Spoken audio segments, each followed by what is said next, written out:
Good evening and welcome to our continuing coverage here on Cali Photo Sports YouTube channel. The San Diego Friday Night Lights Magazine All-Star Games continue. We've got the boys game to cap off 3 great games today. Jeff Kurtz alongside Scott Catlin, and down on the field Tristan Lopez, bringing you all the coverage today along with executive producer Pablo Espinal. It is the blue team and the red team here from Mission Bay High School. And Scott, as we look to get started in this particular game, the red team about to kick off. We've got a lot of really good talent looking to find a home in a 4-year program, all out on the field, ready to display their talents here at Mission Bay. Yeah, they're putting a cap on high school football in San Diego, and this is that last opportunity to get some film, and you never know who's watching. Somebody might be here who's looking for that guy.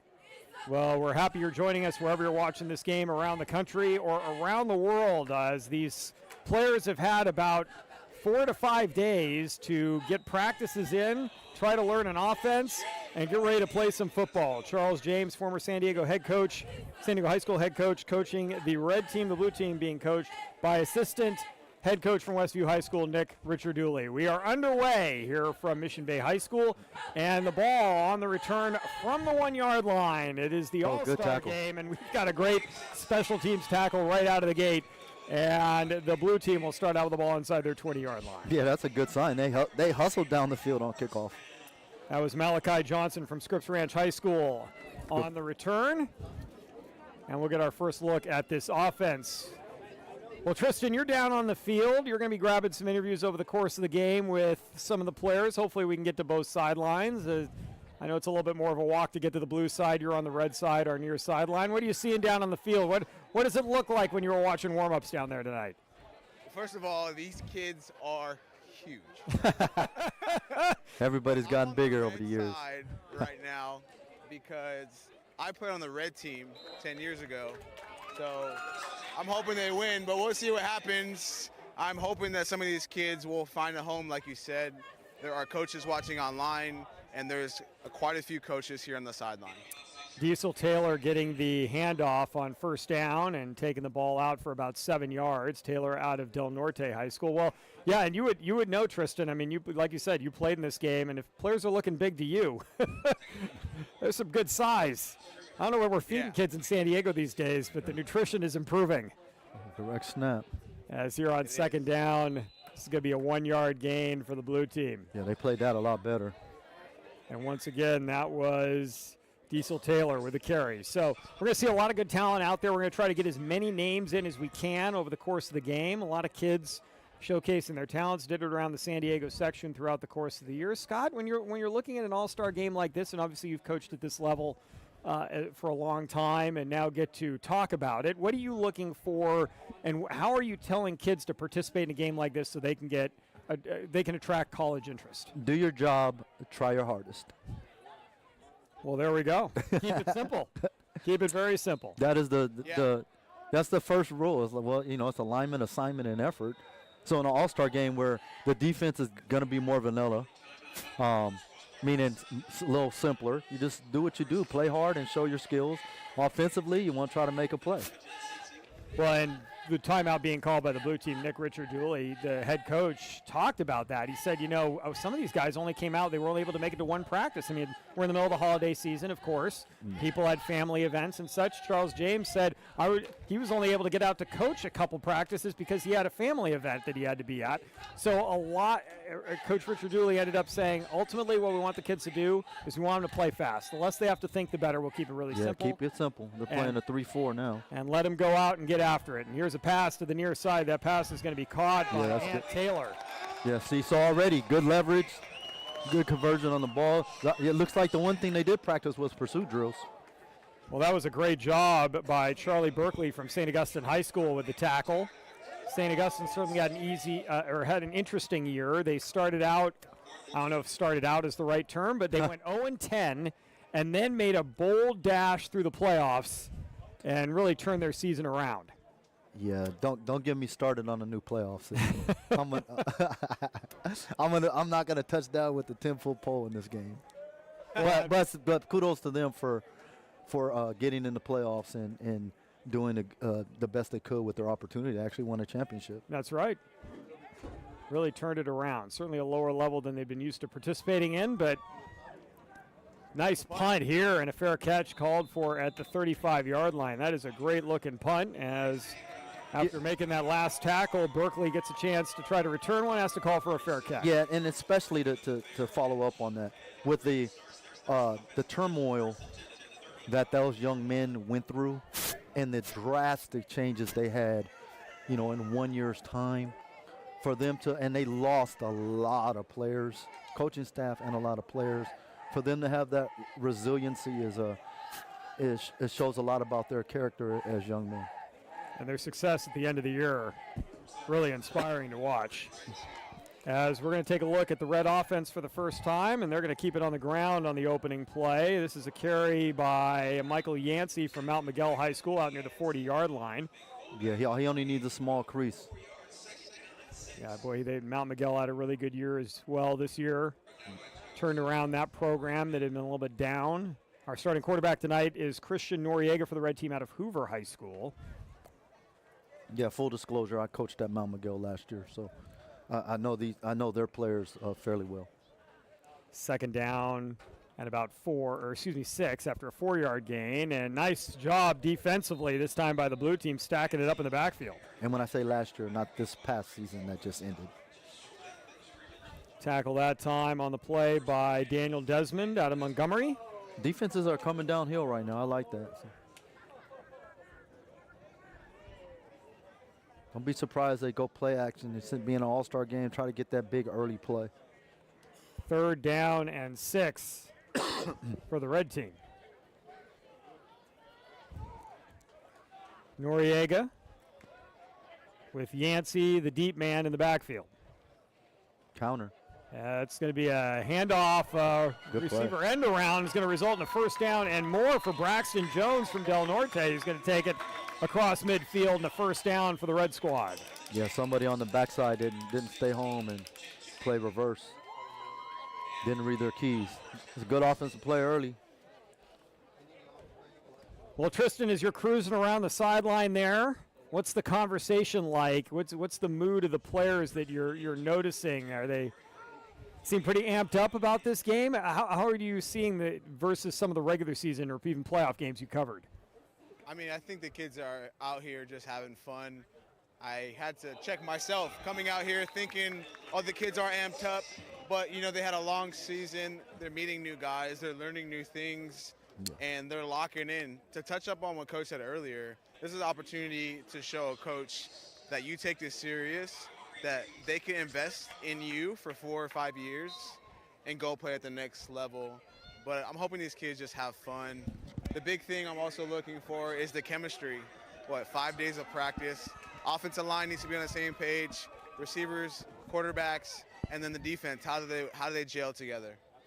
Well, Noriega got the defense to jump across the line of scrimmage, setting up a 1st and 5. He's going to hand it off here in tight to the fullback, which, boy, you don't get to say too often anymore, a handoff to a fullback, because fullbacks practically don't exist in the NFL. But a carry there, and it'll set up 2nd down. But Coach James, true to form, is running his 2-back offense, so might get some power football and a lot of play action here.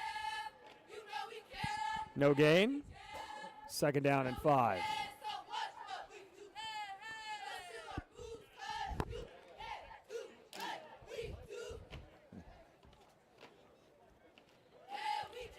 Noriega's got an offset I formation in the backfield. Yeah, still 21 personnel.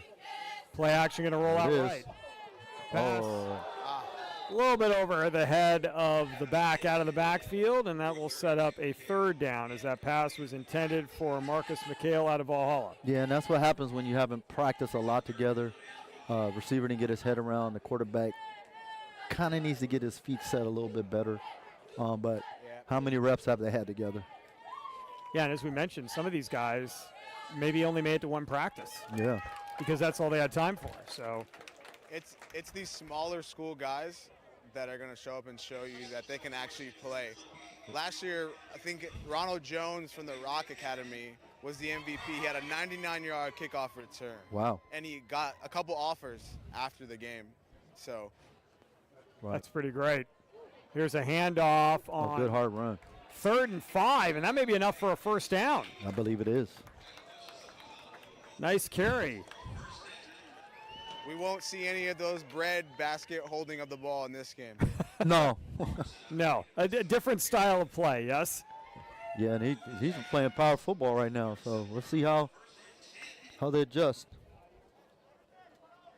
Well, a nice run there and sets up a first down as this is the opening possession for the Red Squad, and they're quickly moving down the field. Play action. Noriega with pressure coming. Yeah. Oh, yeah. And down There he you goes.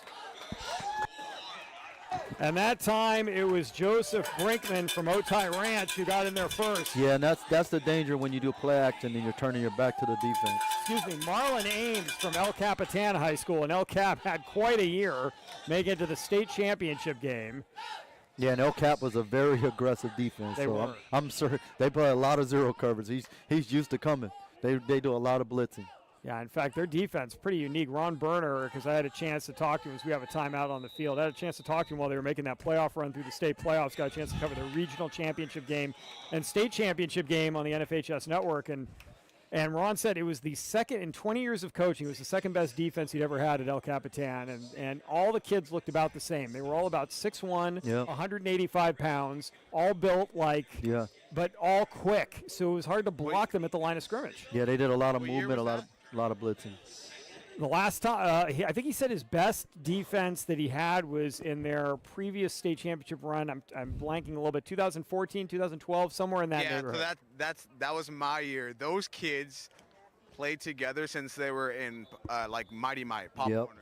Yeah, that's what they do all out grew there. up together, and they stood in El Cap, and they said, we're going to play together, and we're going to win a championship. And they did. And they were led by Brad Cagle, Isaiah Kabuchi, DJ Smith, all those kids. Yeah, That's a good squad. That was the best defense Coach Berner said he ever had. But to say that this year was second and Marlon Ames being a part of that, pretty remarkable. Yeah. Yeah, they had a really good year. They just ran into a buzzsaw in that state game. They did. Yeah, all the teams from the north at Fullerton High School won every single game. Oh. None of the teams in the south did. That's a nice tackle in the open field after the sack. It was 3rd and a long way to go, so now going for it on 4th down because why not? Right? You're in that in-between territory, a little too close for a punt, a little too far for a field goal. Spreading it out this time.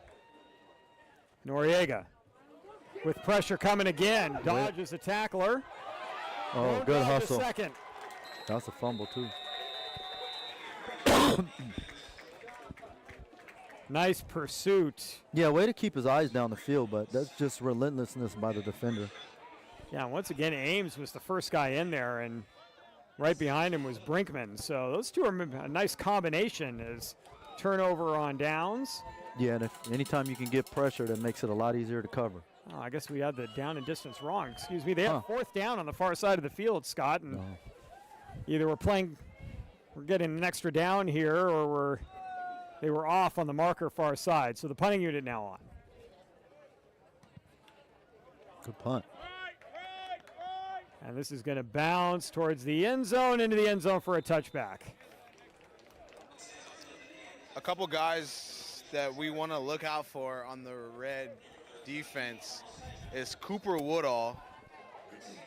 Also, we have Preston Bowles, and we have Charlie Berkeley. Those are 3 guys that I talked to some coaches down here, and they're looking at those 3 guys real closely. Okay. Well, Berkeley's already been involved. And I see which is good to see, a lot of really good GPAs on this sheet. Yeah, that's one of the things. That's why it's student first. Yeah, one of the things that SDFNL does really well, and obviously they're trying to attract colleges. They want to know that you can be a good student in addition to a good football player. And I mean, the GPAs, guys, I don't know what your GPA was in high school, but I'm pretty jealous of some of these. I see some 4.2s. I see some 3.7s, 3.8s. We're not going to mention mine. Deep ball, he's beat too. Oh, Got him. Great looking pass, and down the field, the catch is made. Got him. That was a beautiful ball. Yeah, if he would have put it out in front, he might have been able to run, but when he's so open, just want to put it on them. Diesel Taylor to Amari Sanders. Amari from Mira Mesa High School. Diesel, as we mentioned on the first possession for the Blue Squad, out of Del Norte. Yeah, Amari Sanders is a real electrifying player. Yeah, he's another guy. Yeah, they didn't have the greatest season, but he's a guy that can play at the next level for sure. Yeah, Coach, you mentioned that throw. That's the difference in Right. stride, when the guys can continue to go and run and score a touchdown. Here's a handoff. This goes to Justice Smith out of Classical Academy. And Classical Academy doesn't get as much PR, but Smith. Yeah, nice again, run I'm there. nitpicking. He put it on him. A great gain, but if you put it out in front, he scores a touchdown. Oh, you're talking about that pass play, right? Yes, sir. Yep. Yeah, and some of that maybe timing as well and getting to know the players. I Right. mean, you've had a Right. chance to work with them for just a few days. Right, especially, he might not know how fast he is either. Correct. It's like some guys just, hey, put it out in front, I'll go get it. And he's one that can't go get it. So now Taylor with a 2nd down and 3 after that 7-yard run by Smith. Smith going to get the carry again. Oh, and they a nice blew that push up. by the defensive line. Yeah. Yeah, that's a good play there. Yeah, nice job by Isaiah McPherson from Crawford. The tackle there, loss of 1. Yeah, he just got hands on cross face and blew that up. But that's what I mean about effort. Like, he's splitting a double team and making a play in the backfield. 3rd down and 4. You're in field goal range if you want to show off your field goal kicker for the coaching staff for the Blue Squad. They're trying to get a 1st down here. Taylor throwing far side. Oh, great defensive play. Who was that? That What all? Way to undercut Preston that. Bowles. Oh, Preston Bowles, I'm sorry. Yeah, Yes. Bowles with a nice job. Yeah, way to undercut that. Bowles out of Mount Carmel. 6'4", Yes. 210-pound linebacker with a 3.6 GPA. Yeah, and Yeah, they had him playing safety, I saw that. and he rushes the ball very well. Yeah, I'm wondering what he's planning on playing in college. He could play maybe strong safety or a will, depending on scheme. I was talking to a corners coach down here, and they're thinking about putting him at nickel or an outside linebacker. Gotcha. Yeah, or maybe even a safety that can cover. Well, and at 6'4", 210, he's going to grow a little bit more, too. He could be a Had some beast. weight. Here on 4th down, the Blue Squad going for it, stepping up. Taylor now. Oh. Down he goes. Good pursuit. Who is that? That time it was Zio Clavel. Oh, no, excuse me. That was Avery Morris. Oh, yeah, Avery from Mount Miguel. Yeah, Avery has a motor. I think we need to talk to Avery. Yeah, Avery. Yeah. That's Avery. Avery has a motor. Yeah, go ahead and grab Avery. We got visual on him on the sideline here. That was a fantastic play. Taylor doing a nice job evading the rush, but then ran out of room. Tristan, take it away.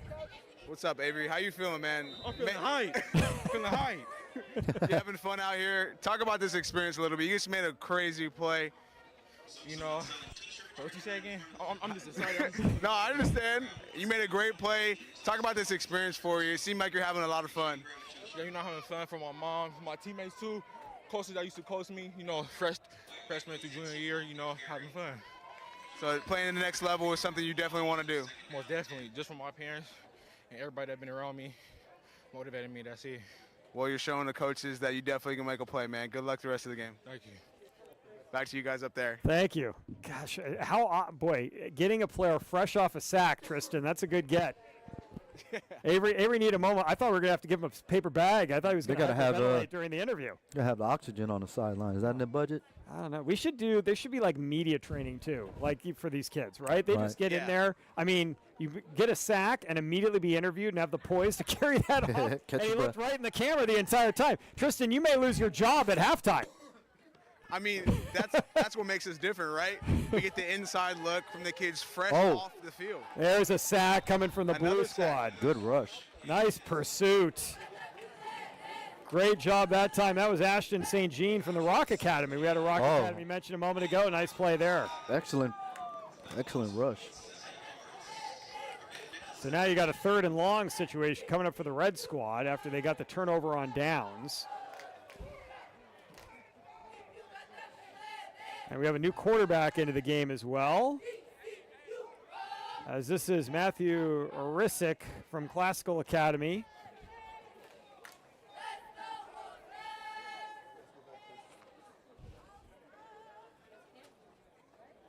And Orisic bringing his team up to the line of scrimmage, I formation in the backfield. Again, probably going to see not a whole lot of variation in formations, as we were going to have a false start here. Ames was jumping into the neutral zone, but got an offensive lineman to move, maybe the tight end. Yeah, it looked like, from my perspective, the end jumped and then the tackle moved. But okay. It's a second penalty against the Red Squad in this game. Each team has been penalized, but nothing more than 5 yards. Fast moving first quarter. Hey, Coach, if you're a college coach, what are you looking at right now from a defensive guy? Well, first of all, you look who jumps out of the screen on for if you're.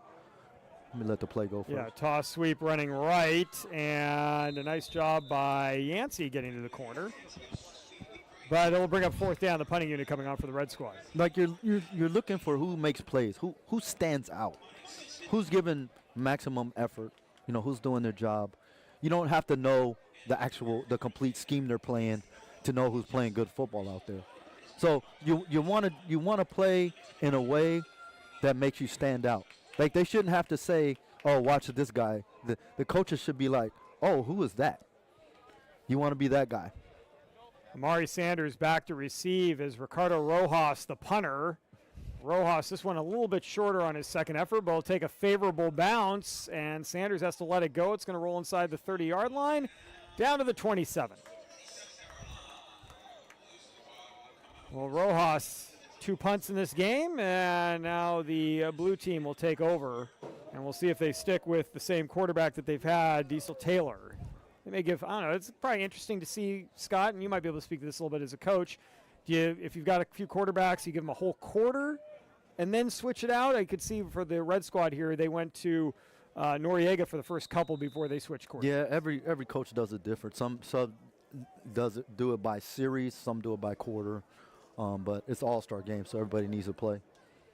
Maybe down the stretch, they have that guy in mind that, okay, if it's close, the last 5 minutes, quarterback blank is going to be in there.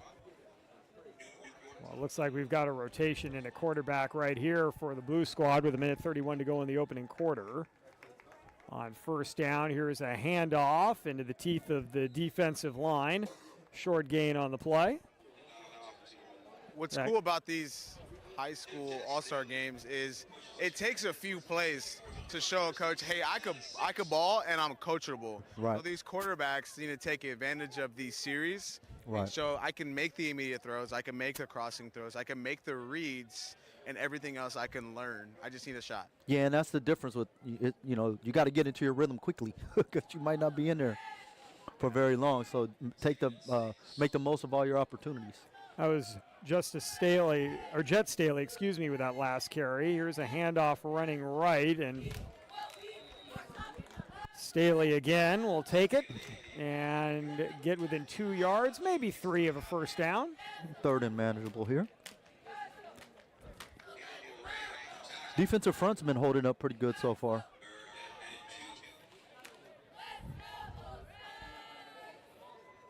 Big third down for the Blue Squad, probably the last play of the quarter.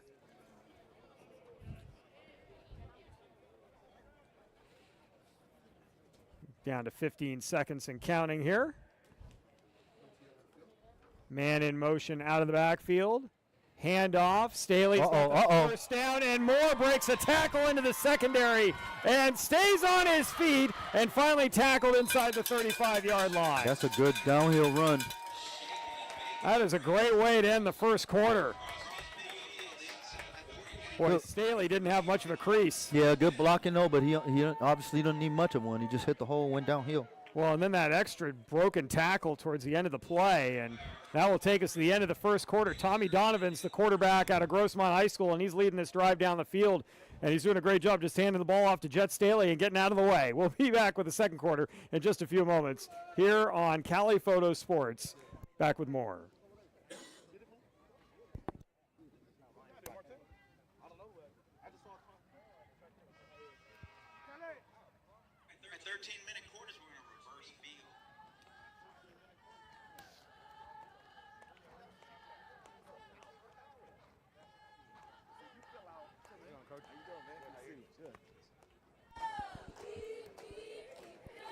Jeff Kurtz, Scott Kastlin, and Tristan Lopez bringing you today of the SDFNL All-Star Game. Blue squad on the move in after a scoreless first quarter, and we're playing 13-minute quarters. Give as many players an opportunity to get on the field as possible over the course of the game. Tommy Donovan out of Grossmont High School in at quarterback with a split backfield on first down inside the 30-yard line. And that's an offense that scores a lot of points. Yeah, here's a handoff. Staley again. He's going to take it inside the. Yeah, the last 2 seasons, Grossmont has put up astronomical numbers on offense. Unfortunately, they give up about 50 a game on defense, so it kind of balances out. But their offense has been prolific. Yeah, I know you're going to hate me saying this, Scott, being a defensive coach and all, but if you like offensive football, go see a Grossmont game because you are going to see a lot of points piling up. Yeah, they definitely. Shout out to Coach Lawrence. We're actually the same age. I think he broke the San Diego passing record, and he's just a smart guy. Smart guy, knows the game, knows how to draw up plays. I mean, Tommy Donovan threw for 4,134 yards, 53 touchdowns against 16 interceptions. I mean, that is a lot of passes, a lot of attempts. And he's looking to throw here. He's going to roll out. And on the run, that's a good-looking throw down near the 15-yard line. The pass is caught. We got holding, I think. Yeah, the holding got him outside the pocket. It's going to come back, but a good-looking throw. I mean, imagine throwing the ball, guys. Donovan, 503 attempts over the course of the season in 12 games. Wow. Is he does he play baseball? I hope he's not a pitcher or third baseman. No. I mean, I know, again, going back a ways a little bit here, Scott, but Dan Fouts would be jealous of getting the opportunity to throw the ball that many times. Yeah, talk about timing throws and putting the ball where it's supposed to be. That penalty is going to take the blue squad back around the 39-yard line and set up second down, let's call it 15.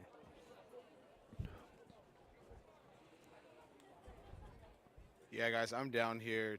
Tommy Donovan on the field. Mm-hmm. Yes. Tall. Yeah, he's a big dude. He's a big guy.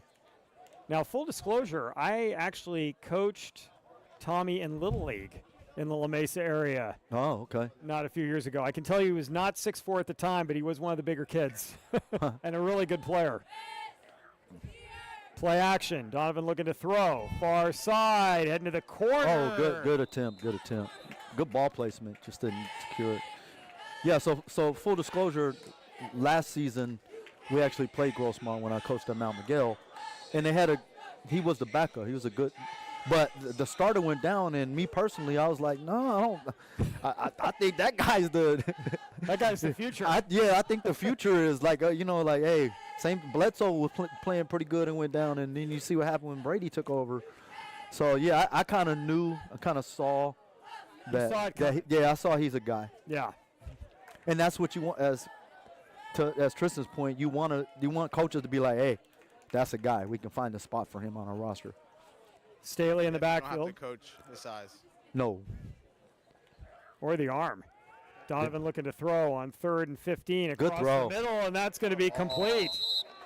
See how he stood in the pocket, shoulders down the field, step to his throw, good ball placement.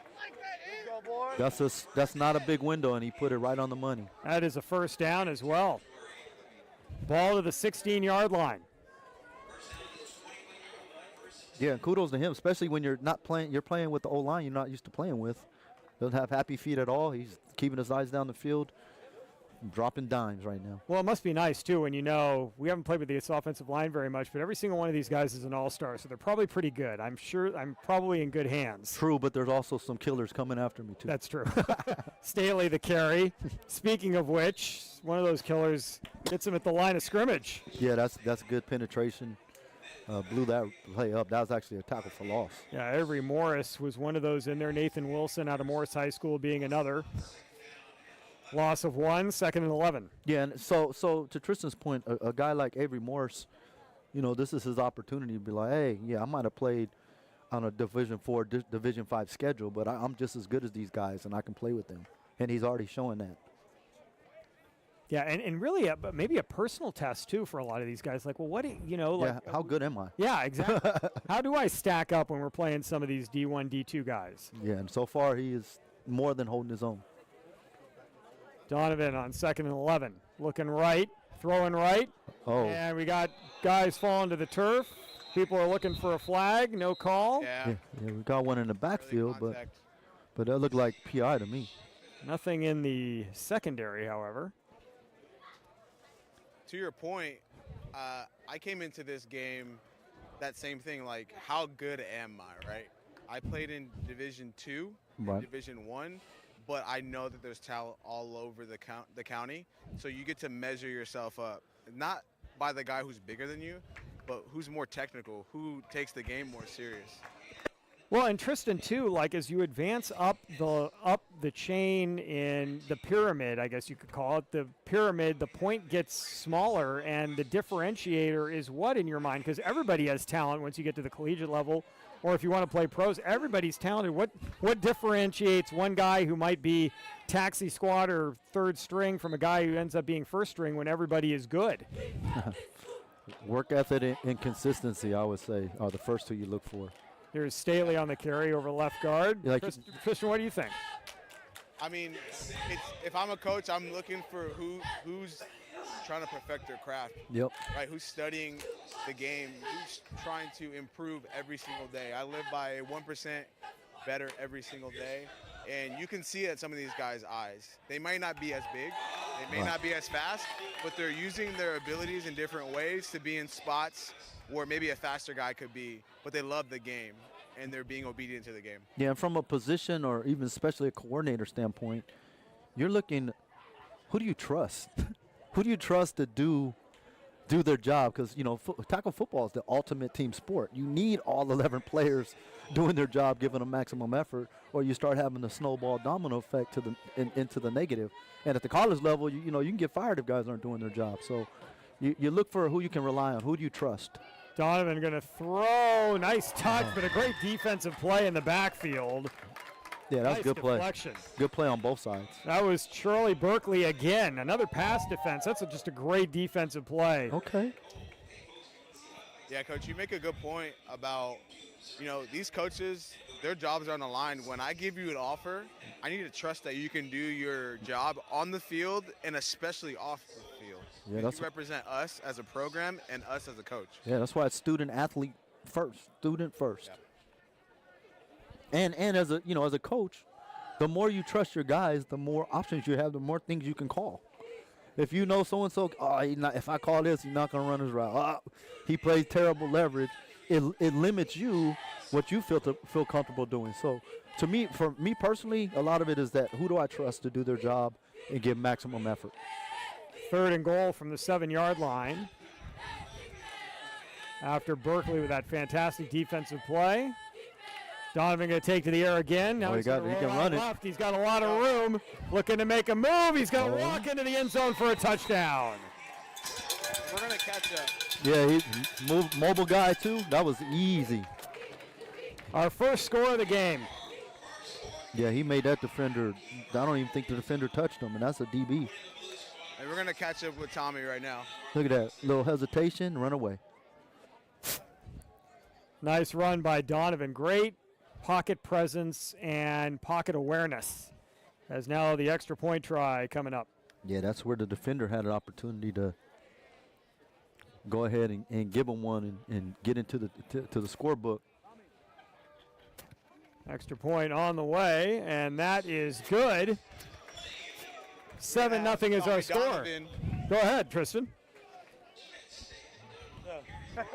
How you feeling, man? Pretty good, man. First touchdown of the game. Electric. It was a very good drive by you. You seem very composed. You very locked in. How you feeling today, but how you feeling about this experience? I mean, it's fun. I played in the Spanos one. Crazy fun. This is crazy fun. Just scored a touchdown. You know, it's cool playing with the best talent in the city. Really fun. You had 4,000 plus yards passing and how many touchdowns? 53. 53. Wow. Talk about your head coach and your guys' connection to draw up schemes and plays and dominate. We were just on the same page. Like, every single play. You know, I trusted him. He trusted me. I was his guy. We just threw it deep, touchdown. Trust myself, confidence. Shout out to your coach. I played against him in high school. Oh, really? Very smart, intelligent man. But I'm excited to see you're out here having fun, man. Sure. I assume that you'd like to play at the next level. Sure. Yeah, anywhere I can, I'm trying to go play ball. Man, keep balling. Thank Good you. luck the rest of the game. Thank you. I appreciate it. Yeah, he can definitely guys. play at the next level. Yeah, no, that's- no doubt. Tommy Donovan, after that 7-yard touchdown run, the extra point from Sawyer Dan out of the Classical Academy, now set to kick off a 7-0 game with 8:46 remaining here in the first half. And that's what I mean, fellas. He's already checked all the boxes of what you look for a player, especially a quarterback at the next level. Yeah, if I'm watching this game as a coach, that series showed me that he's coachable. I can invest in him. I can trust him. And his regular season production shows you that. Yep. Jeffrey Krantz with the special teams tackle on the short kick, Pete Kinman on the return, and that will give the Red Squad the football right around their 30-yard line. And if you hadn't seen him play, by watching him play that drive, you understand why he put up the numbers he did. Yeah, and you could look at that too, like, okay, well, what kind of schedule did Grossmont play? You know, Well, they was played that some teams. Yeah, but they did play some teams. I mean, they came out on the short end on some of it because, as you mentioned, defense was maybe not the strong suit of the Foothillers this year, in particular against some of those squads. But Yep. boy, the offense was prolific every week, regardless of who they were. Yeah, they gave D coordinators nightmares. Here's a pass good throw. outside. Nice hook up here on the near sideline as that pass is going to be hauled in. Great job by Pete Kinman after having the return, the short return, gets the reception there, picks up 8 yards. Nice pursuit. Yeah, I don't mean to give Tommy Donovan so much praise, but Coach, I'd love to know if you're turning on his film as a defensive coordinator, how are you doing to rattling this kid? You got to get to him. Like you have to get him off his spot. Any big quarterback with a strong arm, you can't just let him sit in the pocket and just pick you apart with that strong arm. You have to get him off the spot. You got to get some type of manufacture some type of pressure. Whether even if you don't get to him, you have to make him uncomfortable. And right now he's in a groove. Well, and Christian Noriega, who just completed the last pass to Kinman on an out route, showing a strong arm there. And he's a similar style quarterback with Donovan in that he was right on his spot and made a perfect throw. Yeah, Christian, good player. Actually, coached him on 7-on-7 team a couple years back. He just doesn't have the size. He's not the prototypical, he's not a burner. He's not super tall, but he's a good, tough, solid football player, and he does everything well, which is one of the reasons they put up a lot of numbers as well. That's a first down on a false start by the Blue Squad. So Noriega's got his team at the 45-yard line. Uh-oh. Handoff, nice run up the middle here, and an ankle tackle of the running back. First down again for the Red Squad. And Coach, you talk about those guys that don't have the stature, the size, or the strength of schedule. This is what this game is for, those guys that can get that extra look. And there's so many small schools around the country that need guys that have finesse or have that tenacity to still play the game, even though they're undersized. Yeah, well, there's a lot of football out there to be played. And what I tell guys when I coach an all-star game is this is your first college game, just to try to get the mindset right. Noriega running around and is going to throw the ball away and incomplete. And probably better that it was not caught along the near sideline, as that would have been a big loss. Instead, it's 2nd and 10. Yeah, that was the best case scenario there. I mean, appreciate the effort. You're trying to make every play, but that's one you don't want to make. Good pressure once again being applied by Joseph Brinkman from Otay Ranch High School, flushed Noriega out of the pocket. Yeah, and that's the difference right now is they're getting pressure and they're moving the quarterback off the spot, where the opposite team is just sitting back there. He just relaxing, watching the game like we are.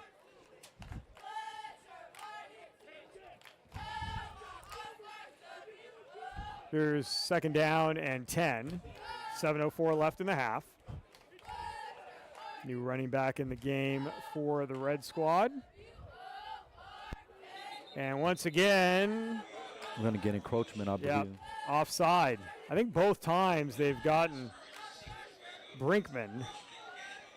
So it's going to make it a 2nd and 5 situation. But Brinkman I think he's drooling a little bit. And I don't know if he needs a napkin, Tristan. You may want to give him one because he's got eyes on the quarterback and he is ready to go. Oh, that drives me Brinkman nuts. is a guy who I did 2 Otay Ranch games this year, and he was all over the place. The South Bay's competition wasn't like it's been in the last couple of years, but this kid has a motor and he gets after the quarterback. Yeah, he drove us crazy. He was definitely active. Now you've got an I formation in the backfield behind Noriega, who's now going to ask for a timeout. Didn't really like the configuration he had out there, so he's going to talk it over as checking back into the game was Michael Yancey.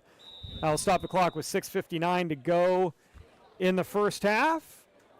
Well, at halftime, we're going to try to get an interview with a player or two and maybe a coach if we can. We'll see what Tristan Lopez could do down the field. We're going to let him work his magic, see if we can talk to a few people, find out what their experience has been like this week, participating in the SDFNL All-Star Showcase, what their plans are down the road as they look at the collegiate level. I know a lot of kids turned in applications by the end of November just generally. If that's in the non-athlete portion of things. You're trying to get into a school just because you want to go to college, of course, and so a lot of guys doing that. But these players, and it's interesting, the junior college route's certainly more of an option now than even a few years ago, especially with an NIL situation where you've got a lot of guys moving teams every single year at the collegiate level. Maybe the JUCO level's not a bad way to go for a year or two. Yeah, I always tell people, 35-40% of the NFL play junior college ball. Uh-oh. Here's Yancey on the carry, and Yancey's going to pick up the first down right at the 30-yard line, a gain of 6. Yeah, as a JUCO product, I tell kids all the time, I came from a place where I couldn't afford to go to, a 4-year. I didn't have the offers that I wanted, and especially now. I mean, it looks like that JUCO years won't count against you, so yeah, why not? Why not? Yep. Boy, take a couple of years there and then go in as a 20-year-old with 4 years of eligibility. Yep. I mean, yeah, you get to get stronger, learn your body, get nutrition, learn the game better, redshirt, do what you got to do, and game plan for the next 2 years.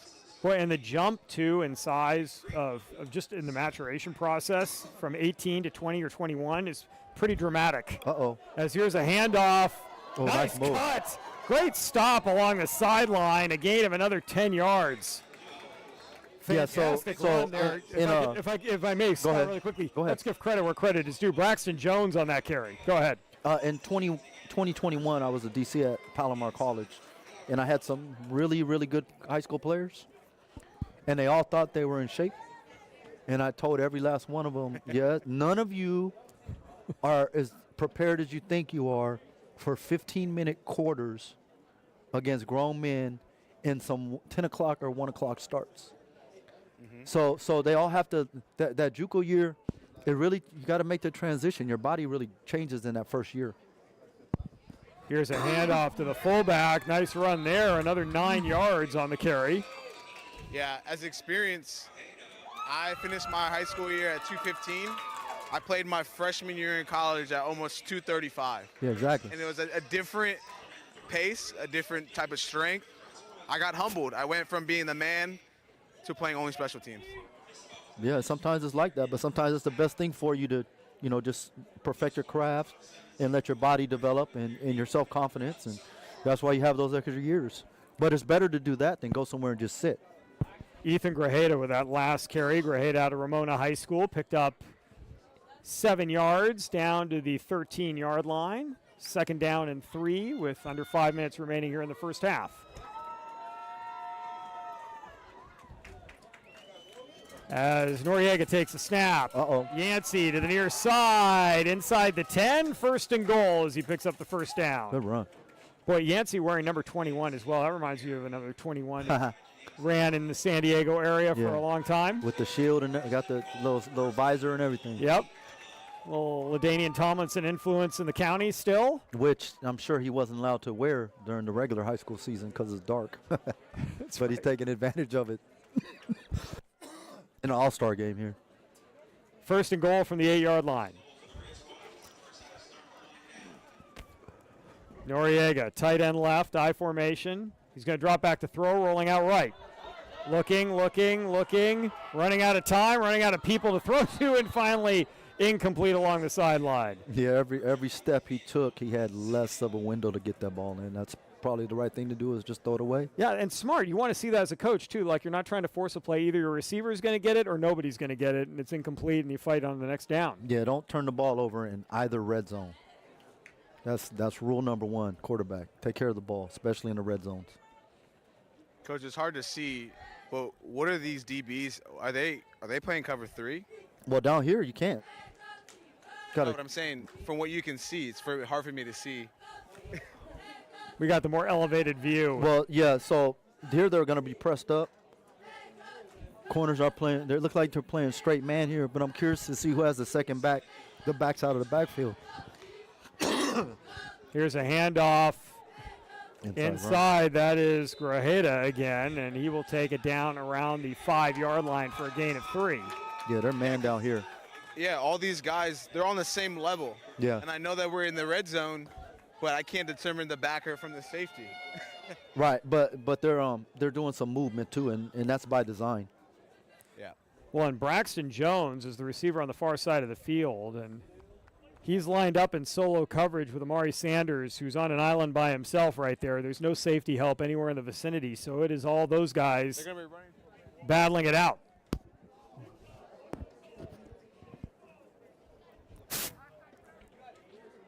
So 3rd down and goal from the 5-yard line. Under 3:30 remaining here in the first half. 7-0 our score. Blue squad scoring the last time they touched the football. Red team's got a nice drive going here, but hoping it ends up in some points in the end zone. Yeah, you're going to get fake lead and roll out here, in my opinion. Man Ball in motion. start. And, yep, good call, guys. Play is going to be grinding to a halt. I think it's that tight end or left tackle, sorry. Yeah, and that might have been the best thing to happen, because if they were trying to throw that to the short side, they didn't really have much room to get the pass in there. Being on the hash mark at the 10, you really don't have a lot of room to that side of the field. So they actually have more room to throw the ball here. Probably play action and roll out again. Yeah, I'm going to short side if I'm the red squad right now. Yeah, but the problem is if he turns his back and rolls to the short side, every step he takes, by the time he gets his head around the routes of that ex-receiver, he's already near the back of the end zone. Well, and guys, this is a great question for you. We're doing a little inside football here, folks. So you're getting a real look and with people who know, like talking some strategy. And I've always, just as a layperson and a broadcaster up here, have wondered why you've seen teams run a bootleg or roll out to the short side of the field, or they'll try a toss sweep to the short side of the field, or even a trick play, a receiver end around to the short side. What's the advantage of doing that? Why wouldn't you just run that to the wide side of the field? I think they're trying to – typically, I think offenses are – in my opinion, when they do that, they're helping me, because they're trying to force it into a small window. It's harder for a defense when they have to cover the whole field. So you don't necessarily have to go to the wide side, but you need to have your quarterback have the opportunity to use the entire end zone, unless you're just going to throw a one-on-one pass. But if you're going to throw a one-on-one pass, you're not doing play action. By the time that guy runs his route and you do play action and turn your back to the defense, he's too far down the field. That route is gone. Well, let's see what the red squad does here on 3rd and goal. And Noriega's going to step up and run, and a nice open field tackle. Yeah, he's spying the quarterback there. Yeah. That was Jeffrey Krantz with the tackle. And that's a loss of 3. To answer your question, too, sometimes as a defensive guy, I anticipated a short side run or a short side play. Yeah. Because I may know that my end cheats inside, or depends on how the defensive linemen are aligned, or can I put my guy in smaller space, True, one-on-one coverage, and trust him. Yeah, I agree when you watch 8 games a team has played, but not in an all-star game where you're hoping they just make a mistake. Yeah. On 4th and goal from the 8-yard line, Noriega looking to throw. Slant route a little bit too high, and we've got a penalty marker down. Yeah, and there's no uncatchable rule in high school. Yeah. So a fresh set of downs on the 5? No. Well, let's see what rules they're playing with, because Usually this would be half the distance. half the of the goal. distance. And then pass interference. It stays Yeah. 4th down. Yeah, you don't get it in high school. You don't get an automatic first down, so it's just half the distance, and you play the down over. Get to try it again. Down over. Yeah. Oh. Yeah. That Jones-Sanders matchup. Yeah. It's still 4th down. It's a weird high school rule. Here's a handoff running left, getting to the corner, and Oh, he might have threw him in the end zone. touchdown. Yeah. So I think the defense could have had a stop there if he would have hit, wrapped up, and done what we call drive for 5. But he grabs him and falls backwards. I call that the when you're falling in the pool and you're trying to bring somebody in with you. That's not the ideal way to tackle. Was that Christian? That was number 31 on the tackle there. Tyler Easley? No, who scored the touchdown? Oh. Who was that on that run? Number 3, but we don't have a number 3 on our roster for the Red Squad, so we're going to have to track that down at halftime. I'm going to go track it. Yeah, go ahead. That's why we got the sideline guy. Yeah, so if the defender would have tracked the hip like we saw Ing do in the girls' flag game, he could have ran through and maybe prevented him from scoring. Don't ever stop your momentum when you're tackling. Rojas on for the extra point. And he is going to punch that through the uprights, and we are tied at 7 with 1:49 to go in the half. Well, a nice drive by the red team, Good answer. getting themselves right back in the football game.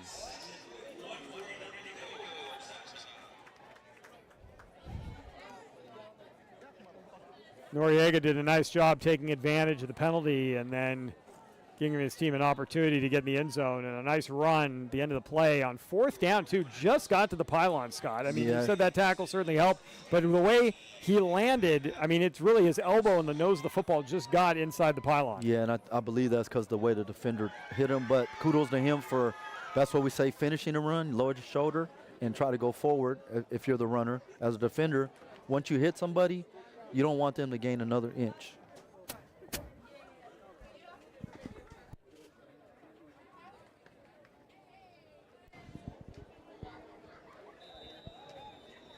Red team going to kick off here. Tied at 7. So it looks like I got Sergio Garcia with us from Brawley. Oh, nice. Good. We need to give that guy some PR since we didn't know who he was because they didn't have him on the roster. Let's talk to Sergio Garcia. Sergio, talk about how much fun you're having in that last play. Oh man, I'm having a great time out here, with these guys, just, around the county and just, a bunch of great players. That last play, I had to dug deep, got hurt a few plays earlier, and just I dug deep and got it in there for my team. So you went to Brawley High. Talk about this experience, getting to play with some of the guys around the county.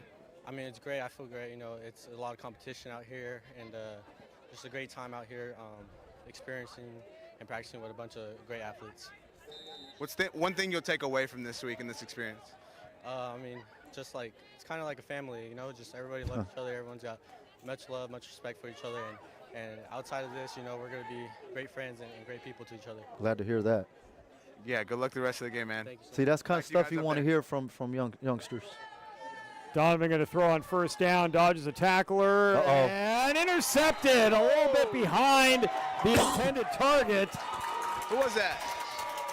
The pass was supposed to go to the receiver, and instead, nice job coming in with a back play to make the interception.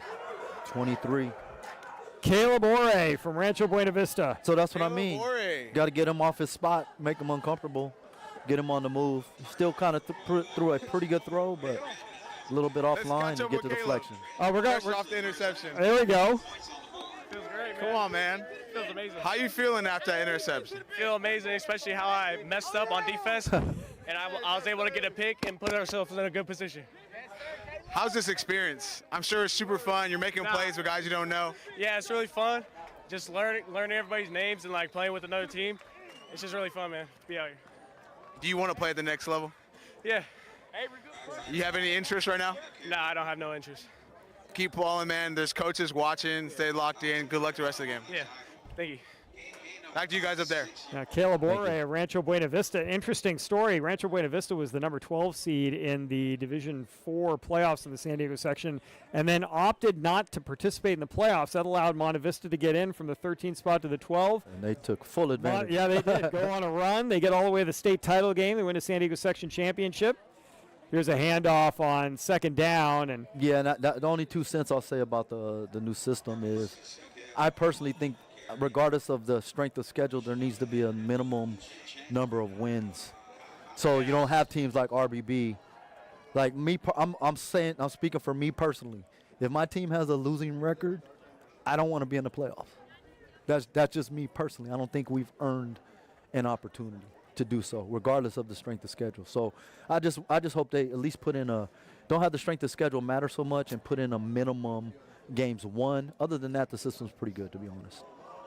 fresh set of downs and a little bit of a mix-up offensively is going to result in a loss. And I did talk to Ron Hamamoto, the head coach for Monte Vista. I said, I hope you sent the RBV program a Christmas card. He said, thank you. Right. He said, we did speak. I did acknowledge that. Thank you very much.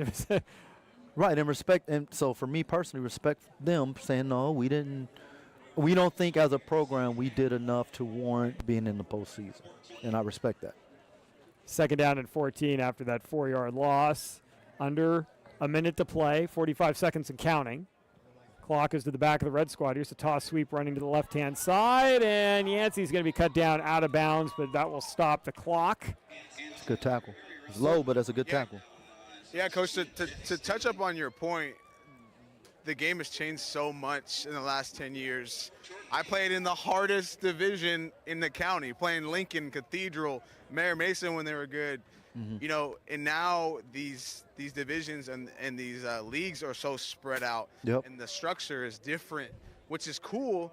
But then you have politics that get into it, and you got people who are upset, and it's just a slippery slope sometimes. Yeah, absolutely. Though I do like the competitive equity, I got to say. I mean, it used to be like, oh, it's going to be Oceanside Helix in the Division II championship every single year, and you could just pencil it in. Now there are other schools that get an opportunity, and those schools have to play up, and you get some really great matchups up in the open division. As this pass is going to be broken up. Yeah, so the problem is I see it as when it happens the other way.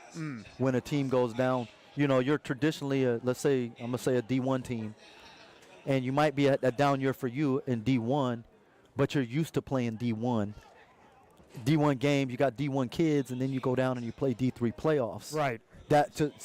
So against a team who's been D4 and they only have 23 people on the roster, and they did really well, so they moved up to D3. You know, it hurts the teams that are on the bubble on the lower, you know, the D4, D5s, the high D4, D3 teams, in my opinion. Rojas on for a 33-yard field goal attempt. Here is the kick. Plenty of distance, and that is good. Yeah, correct me if I'm wrong. I think it used to be on population of the school. Correct. Yes. The enrollment. Success. Yeah, it was on enrollment. Then it changed to it's partial enrollment, partially by your success over a 3-year period. Yep. How should I say this? The problem I have for it is every time they've changed the system, there's been a handful of teams, in my opinion, that have ended up benefiting from however the system ended up, and that's just weird to me. I'm not saying it's nefarious or anything like that, but every time it's changed, you could probably pick 8 schools in your mind that somehow or another it benefited them in some way, shape, or form. That's all I'm saying. The interesting part to me, especially getting a chance to cover the section championships and up and down the state of California, is you start to see schools that are in that hadn't been in years. Right. That would not have gotten an opportunity because they were a 4,000 student school, but they were never going to compete against the Division I's in football, maybe in other sports, but not football. And now they get a chance to go in at D3, D4, and suddenly they're competing for a CIS. Yeah, but that's the other thing we have to figure out as a county is what does it mean? Okay, what does it mean once you get to state level? Because, you know, the rest of the state has so many different divisions and levels that we still end up playing against some really powerful teams. Like here, you know, you play open, you win open, but then you go to state and you're not even in open. No, you're playing the third. You're playing the third and fourth. Yeah, so there is some differences, and you know, it's a process, and they're doing the best they can. So, well, in the southern section, certainly, given its size and the fact that the Open Division is going to be dominated by Mater Dei and St. John Bosco for the foreseeable future, right? You know, that's going to be a hard nut to crack. Yeah, definitely. As now with 30 seconds left in the half. Got to get that NIL money going. Oh, no, not at the high school level. Sanders going to make the catch on the far side. And okay, so full disclosure, my nephew Mikey Williams was the first high school player to get that big. He's a basketball player, get that big NIL money, and that money's pretty big. It is. It is. Yeah. When you get 8 figures, you know, and you're 18, it's a big deal. Yeah, but that speaks to the talent in California. I tell people always. all the time, California, we're up there with the Texas and Florida without a doubt. Yeah, that's true. But and the problem is too, a lot of Californians don't stay in California. Yeah. You know, you go a lot of places, the linemen are all from the Midwest, and their skill guys are from Texas, Florida, and California. It's just weird. 2nd down and 4. Looking to throw, pass near side, a little bit low. That's going to be incomplete. And who we have in there now? Oh, Yeah, he caught it. but quarterback? They're going to give it to him. He got the hand underneath the ball. I had a good view of it. Jonathan Brown with the reception there. And that's a quarterback is Looks like it's Jaden Ayala? Justice Smith back in the game out of Classical Academy. Oh, okay. Yeah, it's interesting. Guys, most of the year I was covering games out of the Trinity League, which has got to be the top conference in the nation. I mean, at one point, every team in the league was in the top 50 in max preps in the country. Wow. Not in California, in the country. And so you look at those guys week in and week out, and you're pretty much watching a college game every week because you've got guys who are lining up who are going to play at that level. Yeah, and going to play right away. Yeah, and remarkably, I mean, you know, obviously Mater Dei is a class program, but I mean, I remember covering them last year, and they had a tight end who was a sophomore, was the #1 tight end in the country, and he was 3rd on the depth chart. Yeah. #1 in his class as a sophomore, but couldn't get on the field. But he was like 6'4", 240, and you knew he was going to get on the field his junior year, and that's exactly what happened. I mean, pretty remarkable the talent level that they bring in there. Yeah, year in and year out from all those schools. Here's the snap, dropping back to pass, looking and rolling out. This is Jaden Ayala out of Imperial, being the quarterback now. We had Justice Smith in on the last play. Ayala going to run out of bounds. That'll stop the clock with 12.2 seconds left in the half. Yeah, I have an arena football teammate, Darnell Lacey, who's actually a DB coach at St. John Bosco, who played at USC as well, and he always talks about, you know, basically those guys are already college players, you know, before they get to college. He just always talks about the level of talent and the competition when they, you know, they play that national schedule as well. Yeah. Yeah, that makes a big difference. I mean, look at what was going on in the county. We got all these Super Bowl, Hall of Fame players that are going to these high schools, and they're being head coaches, and they're building these programs. Yeah, we just San Diego has to get everybody to stay. Yeah. You know, that's the main thing, and then get a few people to transfer in because they want to. Here comes the pressure. Ayala got away him. from it down the field. The pass is hauled in inside the 35-yard line. Can't let him get behind you. I told you. Boy, that is a great catch by Sanders. Yeah, he's a burner. Explosive player. This explosive player loves these all-star games. And the blue squad going to use a timeout here because now, a moment ago, they weren't cooking, but now they are. And they've got one play left to figure out what they're going to do. The score is 10-7. They're going to mark this ball down at the 30-yard line. So if they were going to try a field goal, it'd be a 47-yarder. So it's really if you want to show off your field goal kicker for scouts, or do you take a shot at the end zone?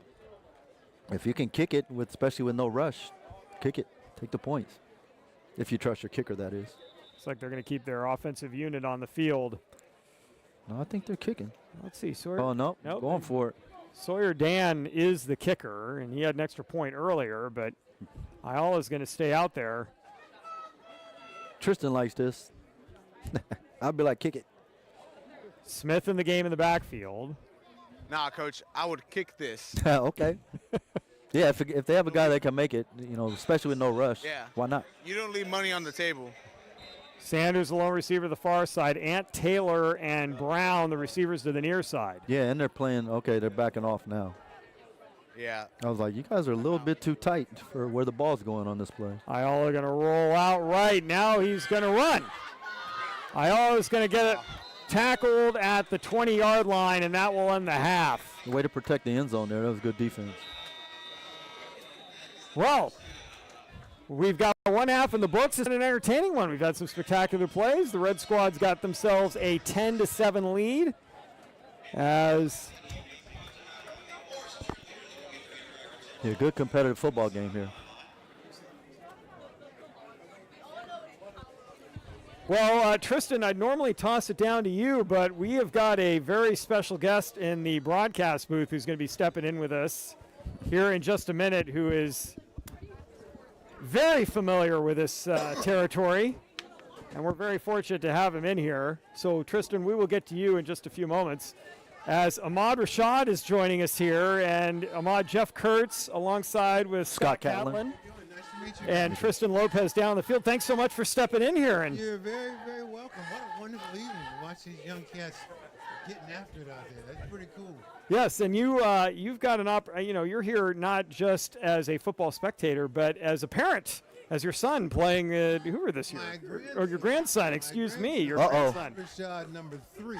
Okay. He's out there playing this game tonight, so it's a great chance to come out and see him play.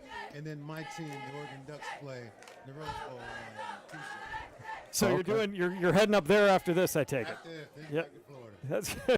So what's it like? Talk about the experience as a grandparent here. I mean, obviously you played and had a ton of success in the NFL, and now your grandson is playing. What's it like for you as a grandparent? Do you give advice? Does he ask for advice, or you just more like, I just like to take it all in? You know, it's not so much as giving advice, but it's the fact with the keeping that wonderful emotion about the game and going every time. And any quarter setback, you learn how to get out of those setbacks and get right back at it again. So it's those normal things about football that everybody should be happy about, is it gives you a chance to get a jump start on life. Yeah, absolutely. You get knocked down, you get right back up and keep going. Yeah. So it's one of those kinds of things. So I don't dare take him in my trophy room. It might get overwhelmed, though. But we have a great time. He gets out and puts it on, and hopefully it just carries over to the rest of your life. So can you talk a little bit about how much the game has changed and an opportunity for like this kind of a show? They didn't have all-star showcases like this, did they, when you were playing at the high school level, did they? I bet you don't remember that. I used to have the college all-stars that played the Super Bowl champion. Yes, that's right. That was one of the weirdest things ever. Was it the Super Bowl champion or was it the runner-up? No, it was the Super Bowl champion. Wow, okay. I played against the Dallas Cowboys. Just won the Super Bowl. We were all 18, 19, 20. The physical difference, right? It's huge. Absolutely huge. So what's it like watching a game like this? Your assessment of the talent we're seeing out here on the field, I mean, and some of the skill receiver positions that you're seeing. What's your thoughts on what you've been watching here this evening? You see a lot of great athletes, but I think that their chances of moving has changed a little bit because when I was in college, you would run into a guy who was a freshman who was kind of good, but not that good. But by the time he got to be a junior, he was great. I don't think that happens anymore. Yeah, they don't stay long enough. No, they don't stay long. So it's a whole different sort of competition at that level that I don't like to see it go, because I really think football teaches you a lot of life lessons, like I said earlier, to just stay in there, keep going, keep trying to be the best you can possibly be at something. But if you can only go as a freshman, it doesn't work. Yeah, true. Right. Well, it's almost like free agency. Yeah. After a freshman year, and it's like you don't even perfected your craft yet. No, because there's a lot of guys you played with as freshmen that weren't that good, but by the time they got to be juniors, they develop. Americans, all of what is. I don't think that works like that anymore. We're joined by Ahmad Rashad here in the broadcast booth at the SDFNL All-Star Game. Jeff Kurtz alongside Scott Catlin. Now, Ahmad, we asked for advice as a receiver, but we also have our sideline reporter, Tristan Lopez, down the field. And you did a little bit of that for NBC back in the day. What advice would you give for a burgeoning sideline reporter here working at the high school level? To make sure you have on warm clothes when it's cold. I think that I planned very well today. Last year. Perfect. My rule is whenever the temperature goes below my age, I bundle up.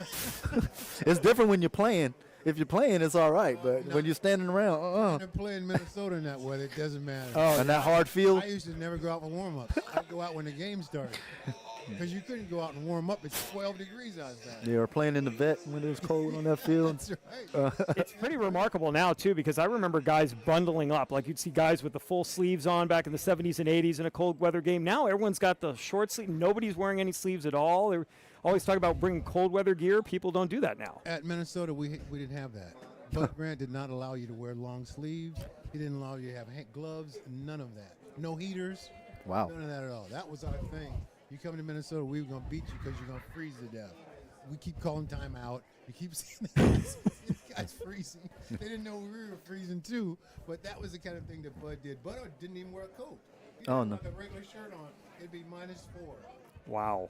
What are some of the other things you learned from Bud Grant? Obviously, incredibly, for those, for our younger viewers who may not have known about the Vikings era back in the 70s, what in particular about Bud Grant and how he coached really benefited you at the professional level and then further on in your life after your playing days were over? He was a wonderful coach that you could look up to, and he got the best out of everybody, and he treated everybody differently. What you might need or what you might need, he made sure he had that for you. It wasn't just some blanket thing. And I remember one time asking Bud, he never yelled at anybody. So I said, Bud, well, how come you never yell at anybody? I never heard you yell. He goes, I don't have to yell. I just cut him. Well, The threat of come see me and bring your playbook. do your job. Right, that's right. That's when a ball boy comes to your room and says the coach wants to see you bring your, Yeah, you know what that means. You definitely know what bring your that means. book. So I have an Oregon. So I talked to Keely Smith a lot. Yeah, I just saw him there. And have you seen the young fella play? No, we just talked about him, though. Yeah, he just Excited started. about that. Yeah, so That's you're going to be great. in for a treat. He's been grooming him since, I've seen the process since he was this tall, at about 10 years old. I've seen all those throws, and now he's, he's Oh, a that's monster. fantastic. That's fantastic. And he's coming to the Ducks. Yep, It is. He's already out there. Oh, that's go Ducks. I love that.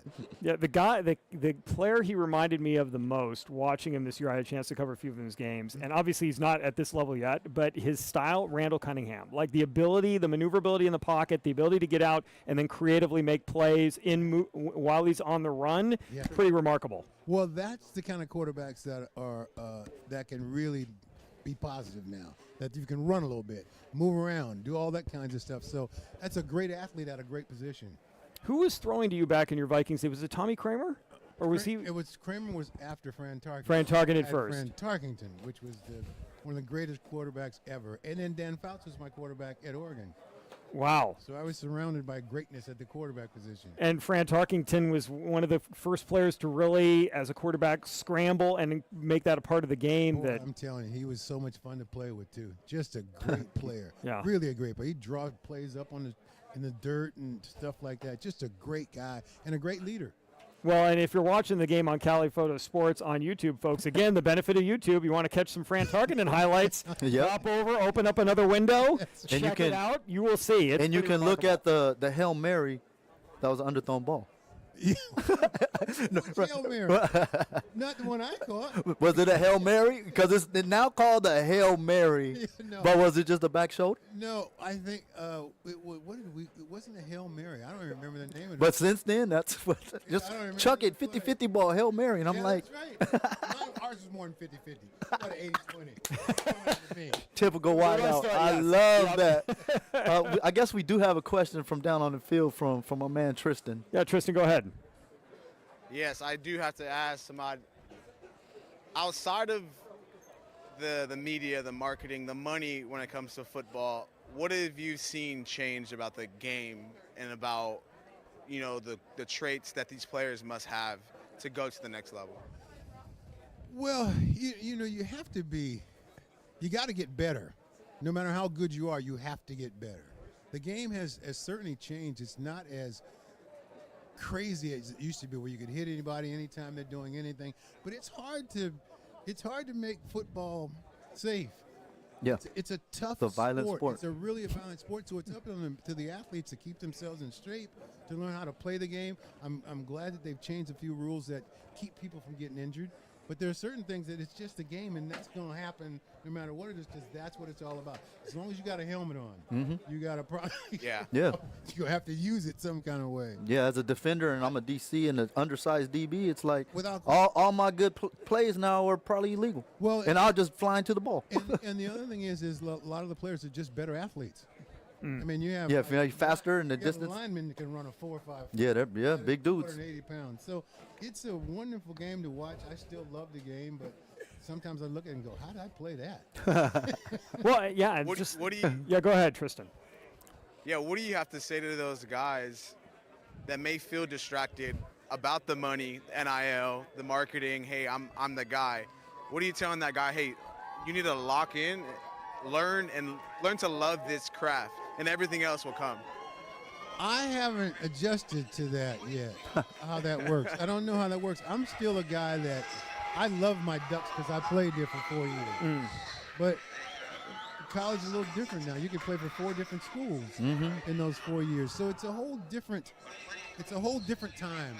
It's not the same as it was, back when I played. It was about 100 years ago. That, I was really proud of my jacket. Yeah. Letterman jacket. Really proud of it. Now, guys have 4 different Letterman jackets from 4 different schools. So Right. I don't really know how that works. But Do you talk to your peers who you played with at the time? Like, what's the general consensus among players from your generation, your era, about what's happening at the collegiate level now? Is it that kind of regret that it's not quite the same, but yet understanding, like, boy, if I'd had that opportunity when I was in college, I might have bounced around to a couple different schools too? I think the key to a successful life is being able to adjust to change. And that's what Absolutely. we've all done. We've changed because that's real. Yeah. That's the way it's going. When you start saying back when I played, that's when people cut you off. Yeah. That's the- Because they can't relate either. But. Yeah. So I got a question, though. What kind of numbers would guys that played in your era be able to put up with these, only chucking one See, time? You're just trying to make me sound really old. You're just trying to, really, But if you can go can't 15 touch years them, back. You yo. can't touch the person? Shoot. If you can't get open now, I mean, caught 300 passes. You couldn't touch me. that's exactly what I wanted to hear. You can't touch the guy? Yeah, you can only, Yeah. you can't impede the route, Oh, I mean, they used to ride you right into the ground, to just grab you and ride in the ground. No, you can't touch Yeah, we just turn and run and kick you in the shins. You can't even cut off the routes anymore. What was the toughest defensive back matchup that you would have that you were like, boy, this is going to be a battle all day for me? Never. Never got it. Okay. Typical wideout. Okay. Never. You had to worry about me. I wasn't worried about Wide, you. that's the Gotcha. wideout. That's the offensive answer. You had to guard me. I'm not worried about you. Gotcha. Love it. I love it. Speaking with Ahmad Rashad at halftime, so generous with your time. Thanks so much for Oh, joining man, I us really here. appreciate Yeah, it. no, it's Really really great to have you and just to get an opportunity to hear a little bit about it from your perspective, watching these high school kids, and interesting to see the generations roll along and the game expand and your take on it. And I think one of the most important things about team sports is learning how to be a team member, because that's what life's about. Right. Learning how to fit in and be successful as a group. And that's what you learn out there when you play with guys like that. Yep. So that's the beautiful thing about football. Well, and you would be pleased, I think, hearing this generation of kids, some of the sideline interviews that Tristan Lopez has been doing over the course of the game, saying how much they've enjoyed meeting the kids this week that they haven't known, and they're going to be friends for life now because they played in this game. Without question. I mean, that's when you sort of go back. I remember the All-Star games. That's what I was just telling you guys about when we played the Dallas Cowboys, which was really weird at the time because, man, we were like kids and these were like grown-ups that you had seen there all your life. But I just think that there's something that goes along with you start to, these are your teammates. These are people that you meet and they come from all different sides of life. Yeah. It's a beautiful thing. Yeah, it's really great. Well, the halftime winding down here we got about 2 minutes to go here at halftime at the San Diego football Friday Night Lights, All-Star game. Over a decade running this particular game here in San Diego County. Ahmad Rashad's been joining us at halftime. We should probably let you get back with your family. You've been great with us here today. Thanks so much for the time. Enjoyed hanging out with you guys. Much Very appreciated. much appreciated. I got him to go there a little bit. The old people give me a beer and a cigar and we keep going. That's right. That becomes a podcast, Ahmad, at that point in time. Thanks so much to Ahmad Rashad joining us here at half. We'll be back with more here at Cali Photo Sports in just a few moments. Please stay with us.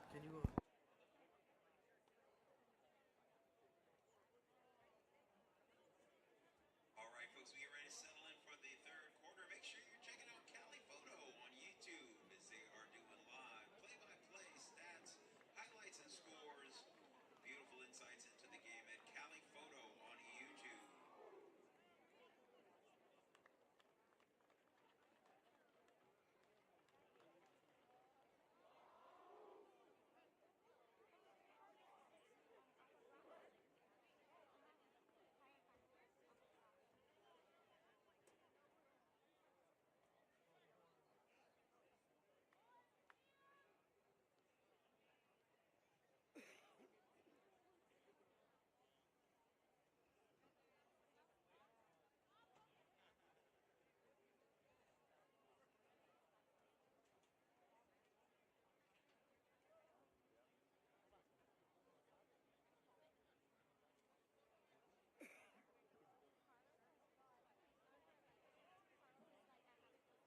Back here as halftime winding down, and Scott and I are still buzzing about the fact, and Tristan, I'm sure you are too to a degree, that we got to talk to Ahmad Rashad. I mean, boy, what a privilege that was to get a chance to speak with him and talk to him about football, about the All-Star game, about life and life lessons you learn inside of the game. It's a real honor to have had that opportunity to have him up here in the broadcast booth, and thanks to the SDFNL staff for bringing him up here and giving us an opportunity to talk to him. Yeah, super knowledgeable, personable, down-to-earth type of guy. You could tell why he was successful in everything he did in life. I know. Guys, I'm thinking we could have forgone the entire second half and just turned this into a podcast with Ahmad Rashad. Yeah, just having a good conversation. Well, they're got a great time, except these kids are trying to get college scholarships, so we should probably showcase the kids as well. Yeah, and keep in mind, neither one of us, if I'm correct, never have met him before. I know I had haven't. not. No, not at all. It's the Blue Squad kicking off and kicking it short. And the ball loose on the field, and it looks like we've got our first turnover. Just like that. Of the game.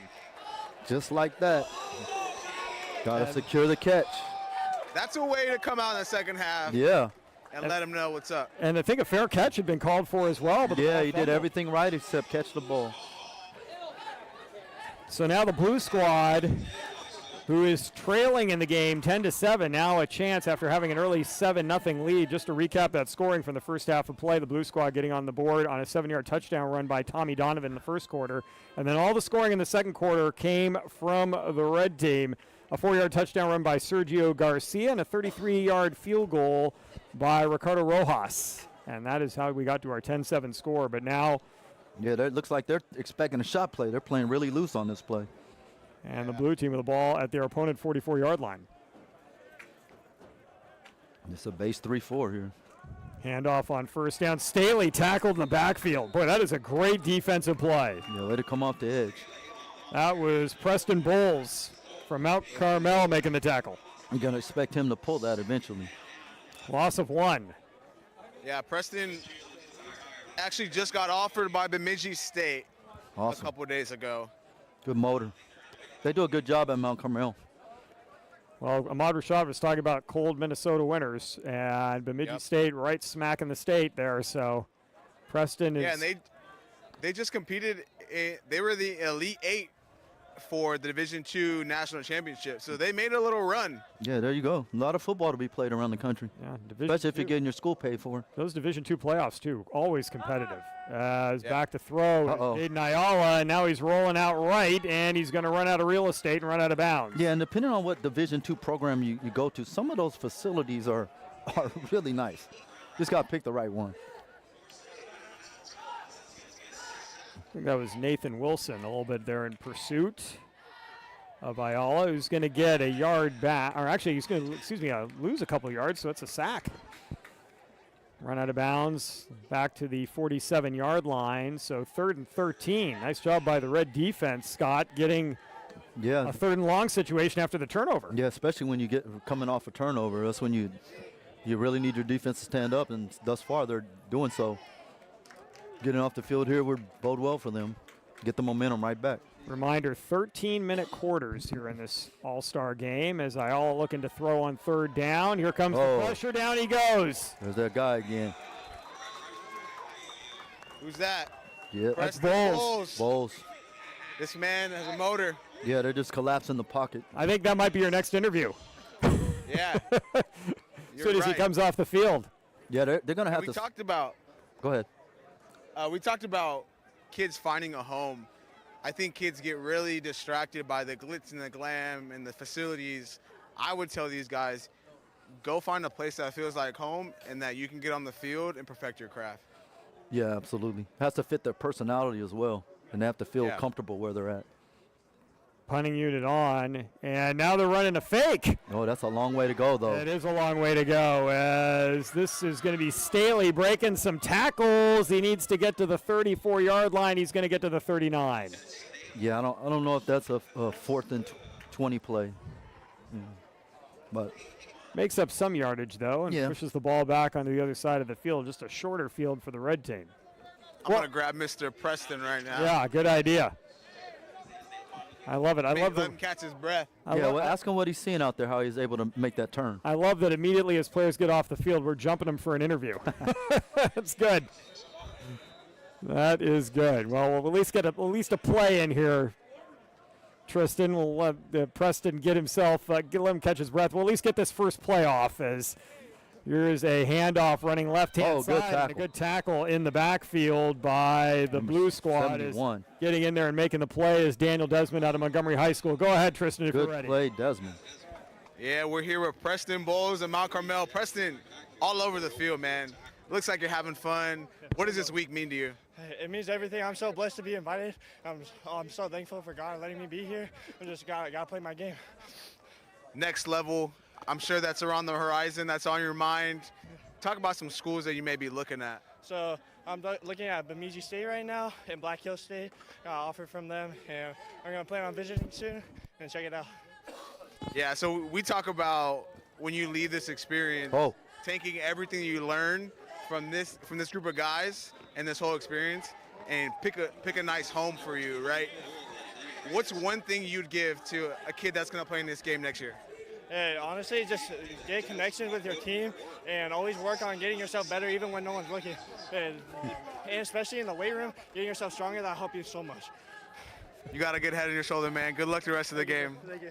Love every single one of those answers Yeah, that why? you gave me. We talked about it, getting stronger, learning the game, and having fun. Yeah, wise words from someone his age. Yeah, we've been hearing that with the girls' flag football game, all the interviews Tristan's been doing, and then now in this game. I mean, boy, work hard when no one's looking. That's like, put that in a book. Yep, absolutely. Here's a pass on too third far. down, and it's going to be a little bit too far, incomplete. As Daniel Desmond making a tackle on the previous play as well. As Desmond from Montgomery High School on the defensive line has been flying around all over the place. 2 tackles on this series, 4th down, and the punting unit coming out for the red team.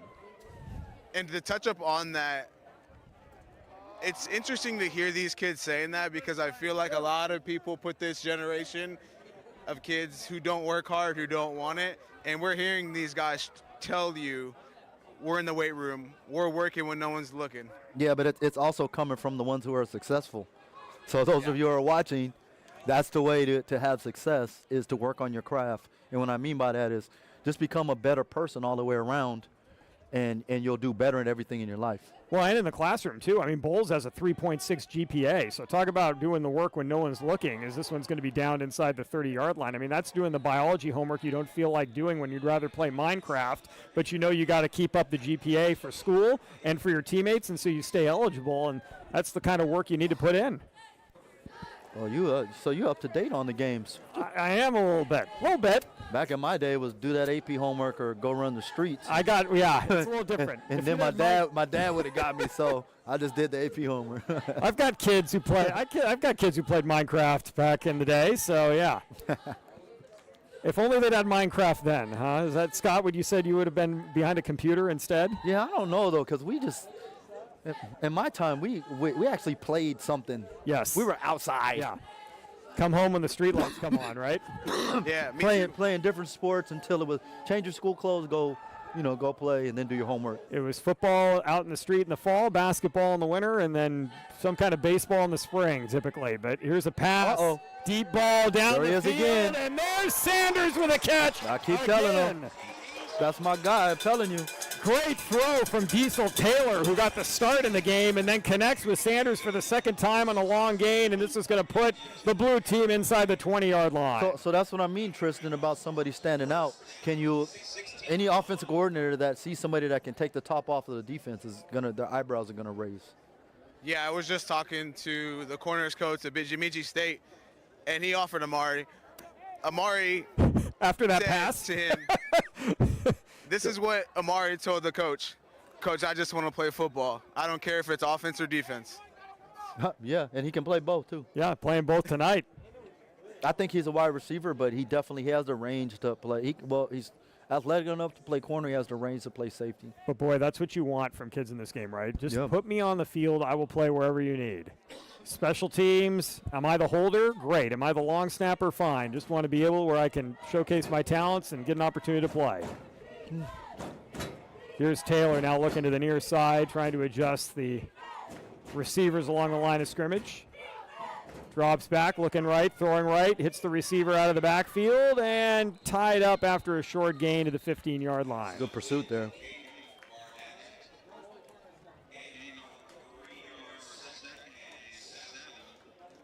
Tackle on the play that time by J.J. Jimenez out of Imperial. So again, with that short field, so I would like to see if they're going to boot and roll to play action, come this way where you have wide field. Then you have the option of throwing the backside of the person coming from the short side of the field who can get in your line of sight.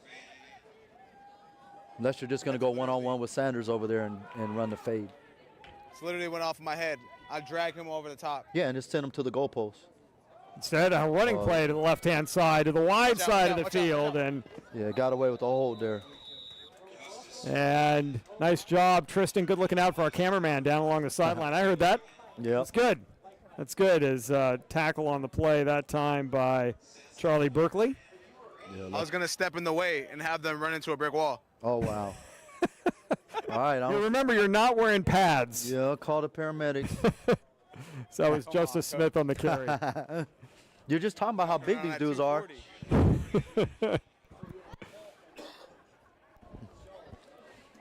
Two receivers out to the far side of the field, Sanders and Taylor. Smith stays in the backfield. Is Diesel Taylor taking the snap, looking right. Oh, the wheel. Throwing far side. That pass is incomplete. It is caught by Ant Taylor, but he is out of bounds. Yeah, just kind of tight, and he needs to run that a little more up towards the back pylon.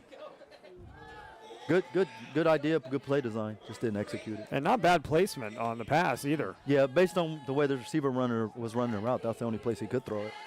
And now on for a field goal attempt. What's going to be a 27-yarder from the left hash. This is Sawyer Dan from Classical Academy lining it up, trying to tie this game up at 10.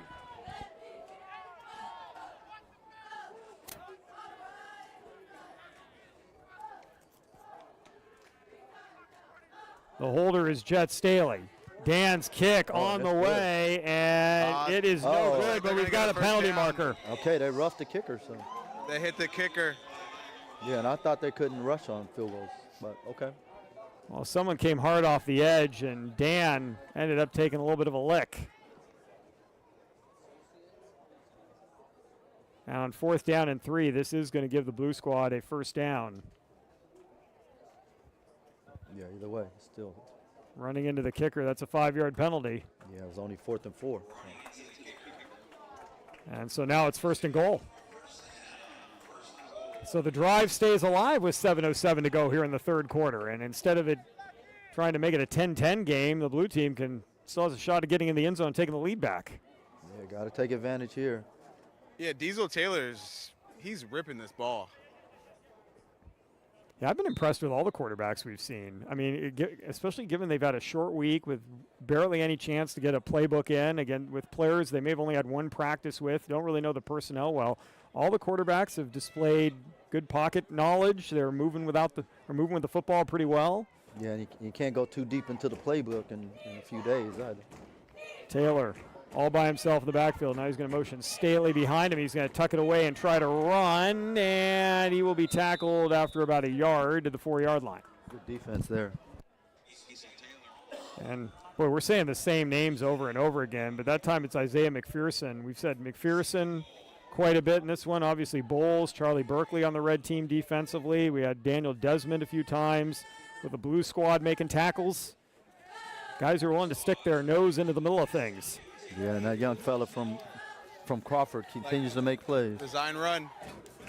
Out of the Wildcat, Justice Smith takes the snap and trying to get in the end zone, and he's going to be shut down at the 1. That was close. I'd run that same play. Yeah. A lot of guys got in there that time. Yeah, that time they stood him up, though. But that's 3rd and less than 1. I think Taylor stands at like 6'5". They're on the 1. Get a little tush push going. Something like that. Sergio But he's in shot. Nope. Shotgun. Sergio Garcia was the first guy to make the tackle there on that last play. Direct snap to Taylor. He's going to throw a little jump pass into the end zone. That was close. And right there to make the catch is Joseph Brinkman for the score. Brinkman, we got to talk to Brinkman. Yeah, wasn't the smoothest fake of the sneak, but it worked out. I don't know if Brinkman had a 1-yard touchdown jump pass in his bingo card prior to the end of the year, but very nonchalantly with a 1-yard touchdown score. It worked out, though. I mean, you talk about a guy who's making plays on both sides of the ball. Absolutely. Well, he's been rushing the passer, and now he's trying to advocate for himself as a part-time tight end. As he had too many men on the field there for the extra point attempt. So nice job by Staley doing his counting. That's a tough snap. Handles it pretty well, and that kick is good. And we've got ourselves a 14-10 game. Tristan, are you maneuvering your way to that blue side? I see it. There you are in the back corner of the end zone. Yeah, I am. I'm going to let Brinkman catch his breath if he needs to. Yeah, you better hurry, though. He might be playing defense here in a minute, too. But we'll see. 14-10 our score. I could probably grab Amari. Sanders with a huge catch from Diesel Taylor to really get that drive going for the blue team. Now up by 4 with 5:53 left in the third quarter. And now the red team with an opportunity to try to get back in this game. It's been great. We had a tight game in the girls' flag football game, Scott. Now we got a tight game here in the boys' game. Well played, though. Yeah, as a spectator and analyst, you'll want to see good competitive ball. You don't want to see blowouts, and we've been seeing some high-level football this evening.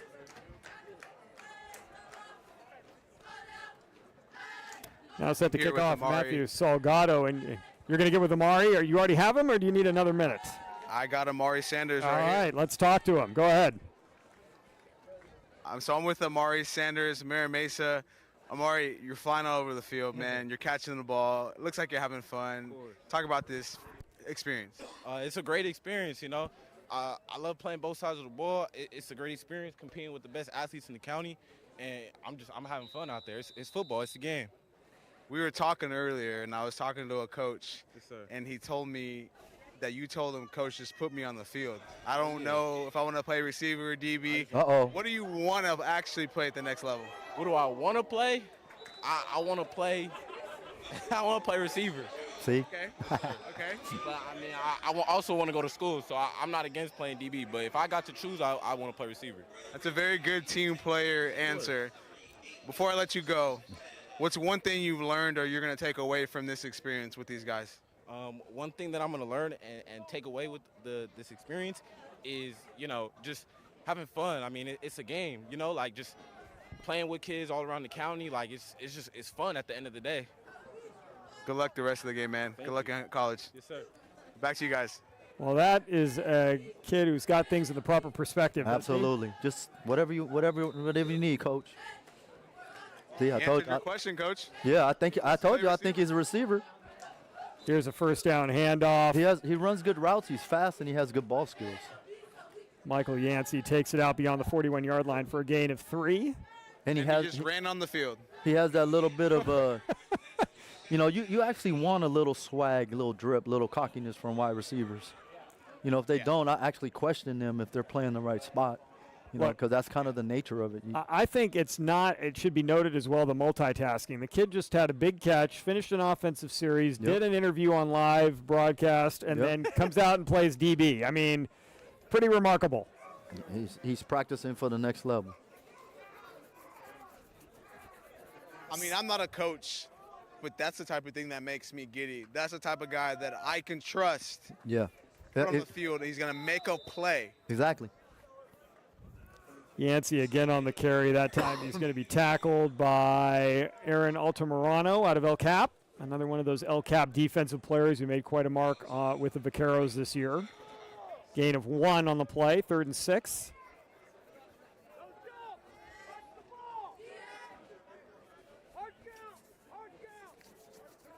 New quarterback into the game as well for the red team. This is Matthew Mills out of Claremont, getting a chance to guide this series. First time in the game. Mills in what should be a passing situation, play action, but now the whistles are blown. The tailback moved. We're going to have a false start here.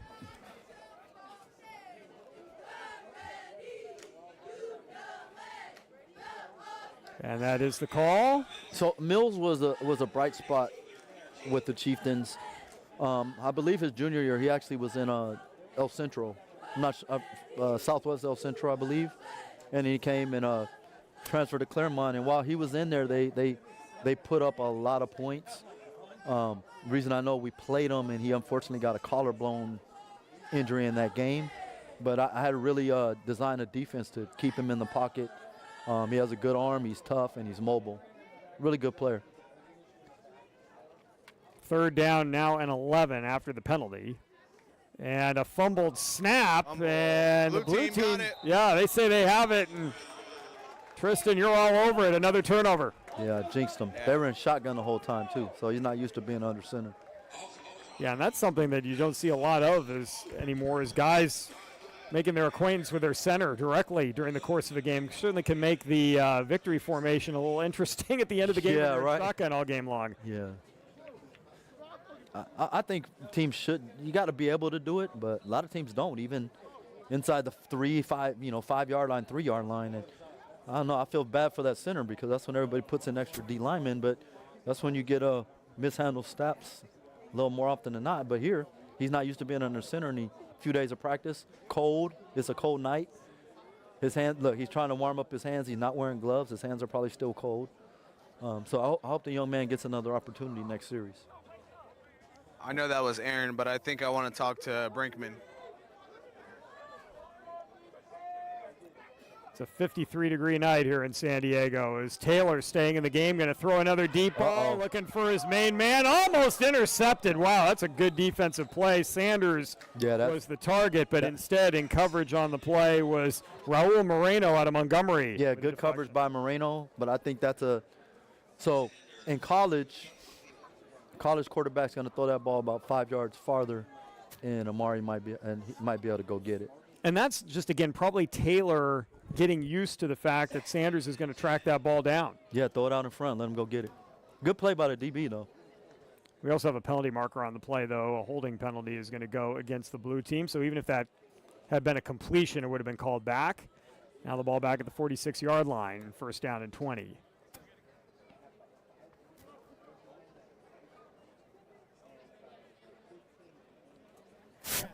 .408 left in the third quarter. Jeff Kurtz, Scott Catlin, Tristan Lopez guiding you through this football game. As Taylor steps back in the shotgun, Justice Smith checking in at running back. Play action to Smith, quick toss far side. That pass is good caught, defense. But boy, the defense swarms to the football. That's really good defense there. Both inside out leverage, they just squeeze it, nowhere for the runner to go. That catch by Jonathan Brown, and I got Brinkman with me. all right, well, let's talk to him. He's been having quite a day.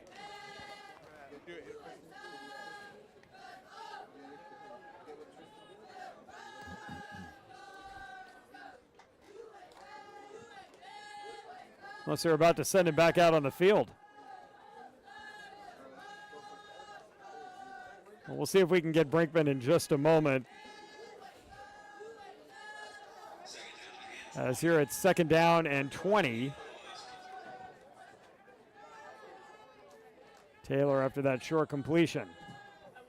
Looking to get some positive yardage this time after no gains. Going to roll out left. Looking down the field, going to throw. Oh, good ball. And climbing the ladder is Ant Taylor, but he is out of bounds, incomplete. Yeah, pretty good try. Both teams just didn't come down in bounds.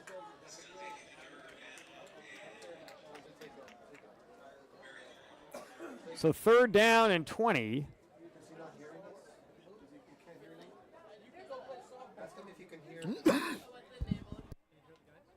And the Tristan, can you hear us?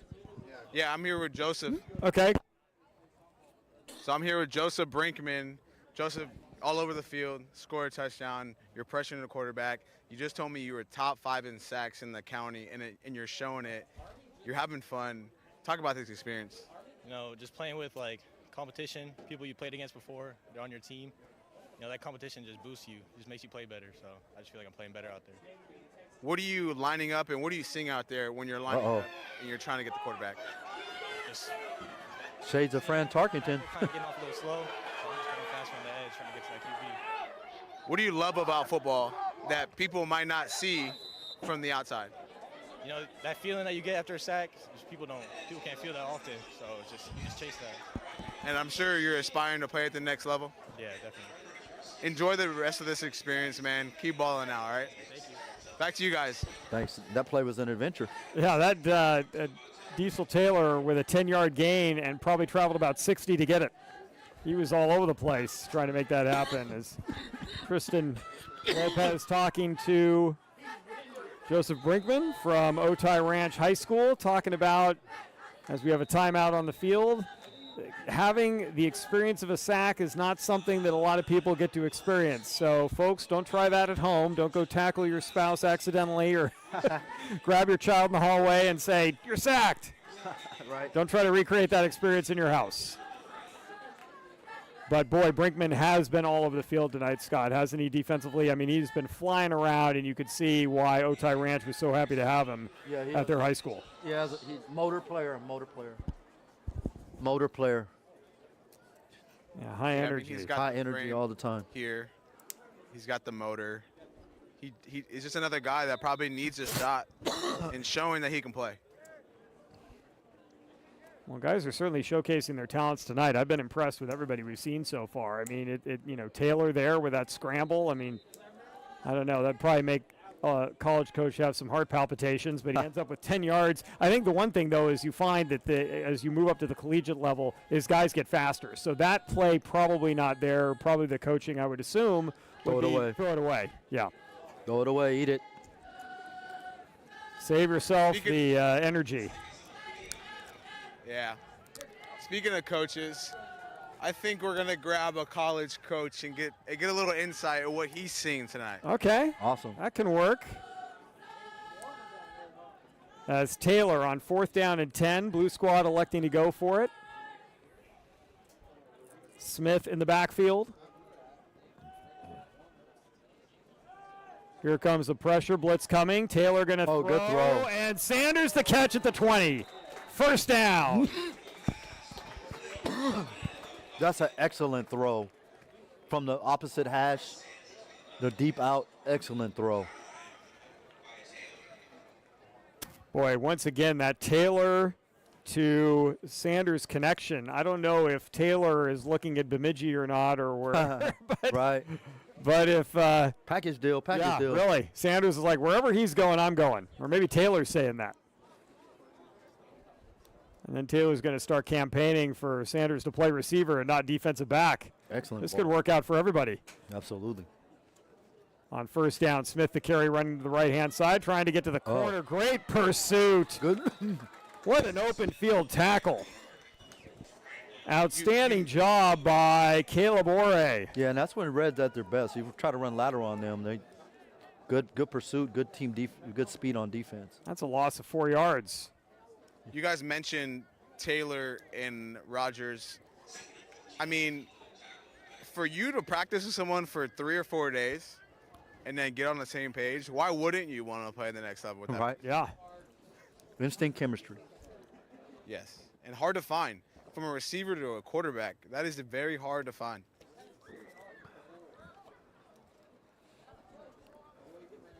Well, Taylor now on 2nd down and 14 after the nice defensive play by Ore forces the 4-yard loss. 1:30 and counting here in the 3rd. They look like they're a man. Yep. Taylor deep. Nine route. There's a 9 fade, route. And the pass is caught. Way to high point it. And at the 1-yard line. That was a beautiful catch right in front of me on the 1-yard line. Fantastic grab by Johnny Wellborn out of Otay Ranch.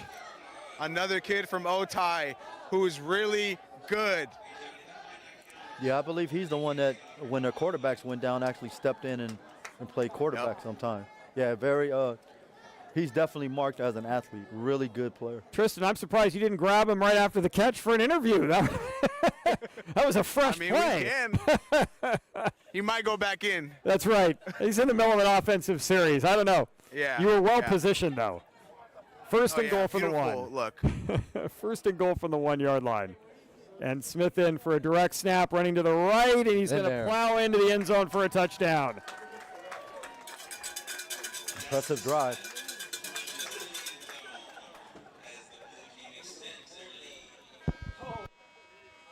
Well, a nice run by Smith, capping a drive that once again saw Taylor connect with Sanders, and then with a moment ago with a 14-yard play down to Wellborn to set up that 1 yard run. Definitely going to grab Johnny right here. You should, because it'd be great to hear from him. What is he trying to do on that? What's he looking for in that particular play as a receiver? What's going through his mind when that ball's coming his way and that type of tight quarters along the sideline as the extra point is good, making it 21-10.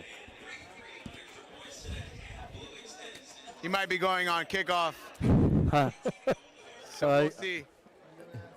See, and now in the next iteration of this, Tristan, we would have you running down the field interviewing him on the kickoff, or we just need to mic him up. I think we should talk to Pablo Espinal, our executive producer, and see if we can mic up a player next year. Yep. Yeah, he is on kickoff. 21-10 the score. And the Red Squad looking to get back into it. Yeah, they need to get a good drive here. Can't take a 3 and out. Salgado going to kick off again. We got ourselves a game here, guys. We do. And the crowd energy picking up a little bit here as everyone right below us here at Mission Bay High School. Nice crowd on hand. We've had good crowds all day. There was a youth football game at 3 o'clock this afternoon. Then the girls played a flag football all-star game. All the seniors, some great talent out there for a new up-and-coming sport that's just booming in popularity across the country. And now we've got the boys game. And all the games have been good and have been pretty close. As this one returnable from the 18-yard line. Across the 30 and then finally down at about the 32-yard line. And you guys got to remember, this all started from the blue team doing basically an onside kick, and they've been rolling ever since. Yeah, they got the momentum and haven't relinquished it yet. Yeah, I'm going to grab Johnny right now. That was Zenny Reyes on the return and Uzil Clave with the tackle at the 32-yard line, and so a return of 14 yards. And back into the game is Noriega. So Noriega back in there.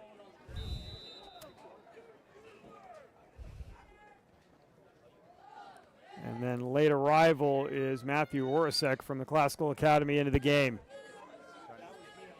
Gets the play call, lines up at tight end. That's how it works here in this all-star game. It's on first down. Noriega going to roll right. Set up, throw out of the backfield and a little bit too high, incomplete. Yeah, just didn't set his feet. Had an open receiver. That was Reyes. Yeah, it was a back out of backfield. Go ahead, Tristan. Johnny, walk us through from the time you got off that line till you caught that ball. I mean, he was pressed up on me, you feel me? Seen an open lane to go outside, hit him with a little release. I've been, wanting the quarterback to coach all day. That matchup was going to work, so he threw it. I mean, I would have liked to get in for a touchdown, but, we got led to a touchdown. I'm just happy to help out my team. So you were anticipating, you wanted that type of play all day. Oh, yeah, I'm a receiver, but, they got me lined up at tight end. I do things to help the team out, but, when I get on the outside, I'm going to take the most of it, so. So that answers my next question. You're listed as a DB and a wide receiver, but you want to play wide receiver the next level? I do, yeah. Wide receiver, that's my main position. I played all over the place, quarterback, running back, tight end, DB, but, wide receiver, that's where my heart at. So we like to call you a Swiss Army knife. Definitely. What do you love about football so much? I love how physical it is. I love that, when you step on the field, all the words in your mind, they just go away and you just get to focus on the thing. And, it's a brotherhood out here. It's family. I love being with family, so. Speaking of that, I'm sure you grew really close to some of these guys that you played with around the county. This experience has been very uplifting as you go into college, correct? Yeah. These are my brothers for sure. It's showing me, a lot of these guys I ain't get to play with, so, to finally be able to play with my brothers, feel real good. Nice, man. Congratulations. Good luck the rest of the way, okay? Thank you. Back to you guys. Yeah, he's a physical receiver too. Yes. That's why he could play quarterback, running back. He did a lot of QB reads. Tight end tonight. Yeah, I mean, obviously not this level, but Lamar Jackson-ish. But he's very, very strong and physical for high school. Here's a pass back to the near side. It's going to be caught by Berkeley, but he's in a lot of trouble in the backfield, and he will be wrestled down right there. So that's what I mean. I think if he would have been playing the ball, he might have been able to get an interception there. Well, that will end the third quarter. Blue Squad up on top, 21-10. We move to the fourth, our final 13 minutes here at Mission Bay High School. You're watching this game on Cali Photo Sports YouTube channel. Folks, invite you to like the video you're watching and subscribe. You know the drill. You've been on YouTube for a while. You've seen the videos. You've heard the pitches. We'd like you to do that as well. It gives you an opportunity, gives us an opportunity, I should say, to bring more great high school football coverage, college basketball coverage, all the coverage we do here on Cali Photo Sports your way with your generous liking and subscribing to our channel. And we certainly do a great job here at Cali Photo Sports. Pablo Espinal and his team really, Scott, you and I are just the mouthpieces along with Tristan that show up and get a chance to call these great games, but they do a lot of work getting here way early to make sure that the broadcast is up and running and you're able to enjoy it from wherever you're watching around the world. Yeah, it's just like in the trenches, the O-line, D-line. That's right. They're the bases. We're the one out there running the plays and getting the glory, but if they don't play well, then we're going to be in trouble. That's right. You don't want us getting sacked in the middle of this game, that's for sure. Yeah. As on fourth down, as the team switching sides, red unit now going right to left across your screen. They are punting the football away, and that's how the fourth quarter will begin with the blue team up 21-10 as the kick away. This is going to be a fair catch called for at the 44-yard line. Nice job by Staley bringing that one in. Good punt. Good field from position. Rojas. Yes, and good field position for the blue team. So as we move to the fourth quarter, what do you need to do here if you're the red squad to get back in this game? You've turned the ball over a couple times. Blue team's been able to capitalize. 3 and out. Don't give up another score here. Time, you're still in it, but you're starting to be short time. You don't want to go down another score. Well, Tommy Donovan's going to come in at quarterback now as the quarterback rotations continue for both of these coaching staffs. Again, just to remind you, Charles James, former San Diego High School head coach, before he retired in 2020, actually took the Cavers to a state championship win. That's right, 2018. And also on the far side, guiding the blue squad, Nick Richarduli, former quarterback at Poway High School, was coach at Poway, now the assistant head coach at Westview. On first down, Donovan going to hand it off. Smith far side. Great pursuit by the defense. And there he is again, Berkeley with the tackle. Yeah, they haven't had success just trying to run outside zone or trying to get the ball on the perimeter. Red team's too fast on defense. Well, Charlie Berkeley might need to be our next interview because we've called that kid's name a lot. He's been playing offense, he's been playing defense, and really has made a number of nice plays defensively in this game. Yeah, he's definitely made an impact. Second down and 12.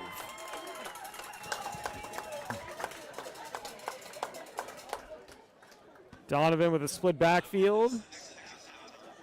3 receivers set. Takes a snap, looking to throw. Here comes the pressure. He's going to scramble away from it. And now throw the ball. Nice job just getting the ball away as Taylor was the intended receiver, but that pressure from the red team pretty good, and they've got now a 3rd and 12 situation. Yeah, anytime you get pressure up the middle, it's really going to disrupt the timing of the play and get the quarterback on the run, mess up the angles. Great defensive play there. Well, Tristan, I don't know if you heard us talking a moment ago, but Charlie Berkeley may be your next interview. Number 47 from St. Augustine. He's been flying around the field here today and playing a little offense, made a number of nice plays defensively. Yeah, I was actually going to talk to one of the coaches here. Let's do that first. Actually, I believe has offered him. Oh, nice. Well, that's a nice tie-in. So we'll grab him in a second after this play. All right. And Donovan on 3rd and 12 now has 1 back in the backfield, a 4-receiver set.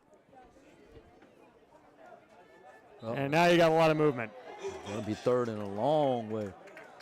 And Donovan and his left tackle are going to be talking that one over. Aiden Cena just jumping a little bit. And again, that's not, I mean, that's no knock on Cena's ability as a left tackle. That's completely a function of you've had 5 practices at most. Yeah. With players you're unfamiliar with. And I assume the snap count might not be the same. Verbiage is usually different. Well, and the cadence of every quarterback is different. So if Cena's been with Taylor on the last couple possessions, now Donovan is in the game, it might change up a little bit. Exactly, and it's a long pressure play. So things like that happen. Now I'm all set with a coach from Bemidji State. All right, let's get this 3rd and 17 play in, and then we'll throw it to you, Tristan. As Donovan on 3rd down.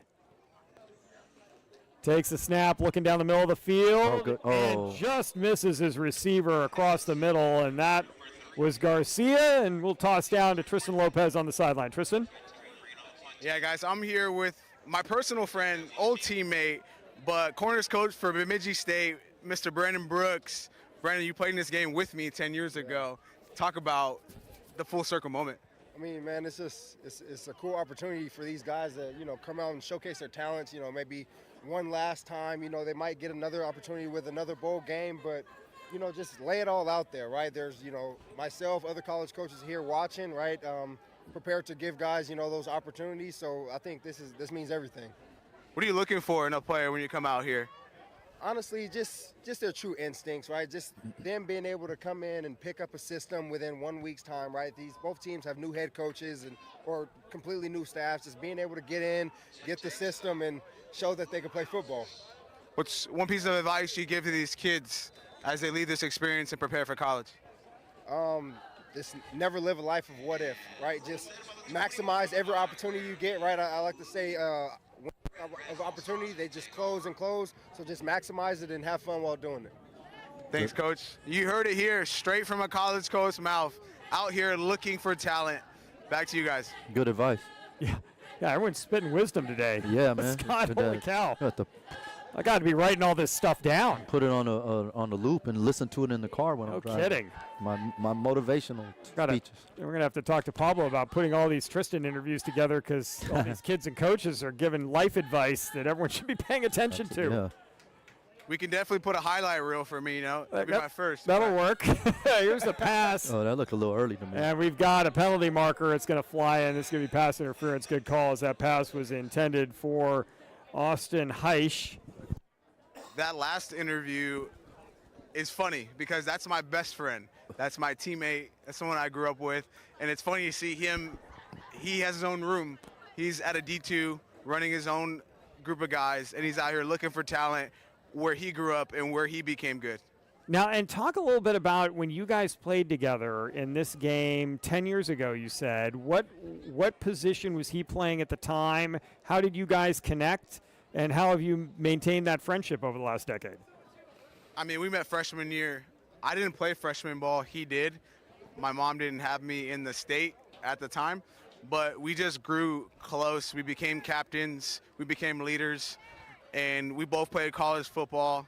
He played professionally, and we just stuck together. We had the same instincts. We have the same characteristics. We love the same thing. We got along. And it started on the football field. So that just tells you what these kids are saying, that they met these guys and they're going to be friends forever. They're going to be friends forever.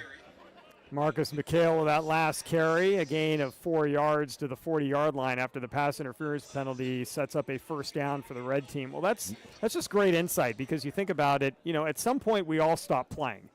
You either move into coaching, maybe you move into media, maybe you become an accountant, who knows? But those connections you make when you get back together with those teammates, whether it's at a reunion or you maintain that friendship over time, that really is what sticks with you over the course of the years. Yeah, and that's when you stop playing, that's probably what, at least for myself, that's what you miss the most, is that camaraderie and the closeness and those relationships, that you built. Grinding and doing those extra hills and extra lifts and just going through adversity together and trying to uplift each other. So it's really good to see these young men and hear what they have to say. Each one teach one. We got to keep moving in the right direction as a society. Valentino Arenas with a nice tackle.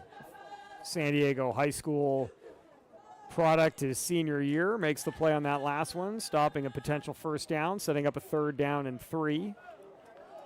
Staying in the game at quarterback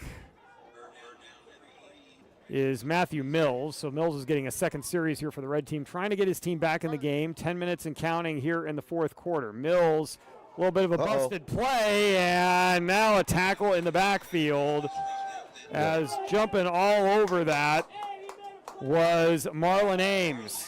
Yeah, that didn't look well from the start.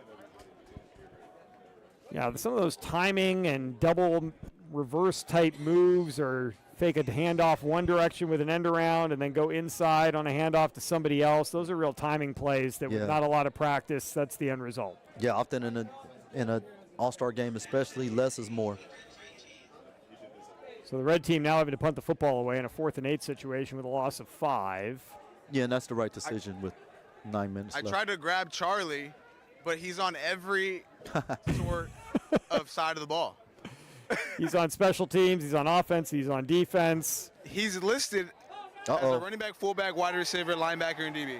Rojas unable to handle that snap, and he's going to be tackled, and the blue team going to take over as once again Aaron Altamirano from El Cap making the play. So you've got a couple of plays, Ames and Altamirano back-to-back. Yeah. The Vaqueros showing up here at the SDFNL All-Star Game. And the Vaqueros are doing what the Vaqueros do. They're, as we said at the top, they're a very aggressive defense, very confident players. They're just pretty much doing what they do.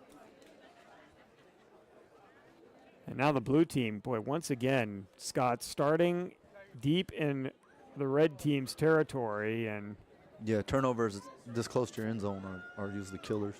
Ayala now in at quarterback. They need to really hold them to a field goal attempt here. Ayala on first down, the handoff, and a nice tackle. Yeah, good fill. That was a great job by J.J. Jimenez flying in there to make the stop for just a 2-yard gain. Yeah, we've called Jimenez's name a lot tonight. Ball down to the 26-yard line. I'm going to try to grab Charlie as soon as he gets off. If he ever comes off. This is going to be a short interview for you because he's not going to be off very, very long. He might be calling the plays, too. Yeah. I'm going to put the mic in his pads, and he can interview us from there. There you go. Perfect. Here's a handoff, and once again, Jimenez gets a hand on the running back, but I think it's Staley who's going to keep his footing down to the 20-yard line, where he'll be just short of a first down. But Jimenez, once again, great penetration. Yeah, good balance by Staley, though. And some credit to that offensive line up front, who doesn't get as much of the accolades here, but Jacob Lockhart from Classical Academy.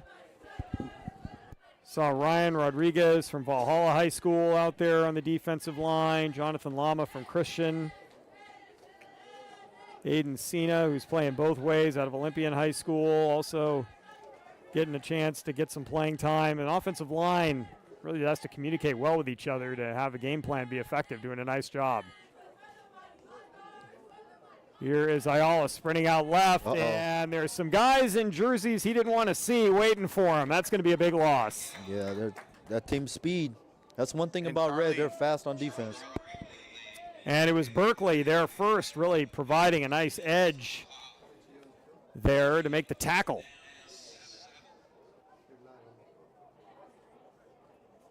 Fourth down here.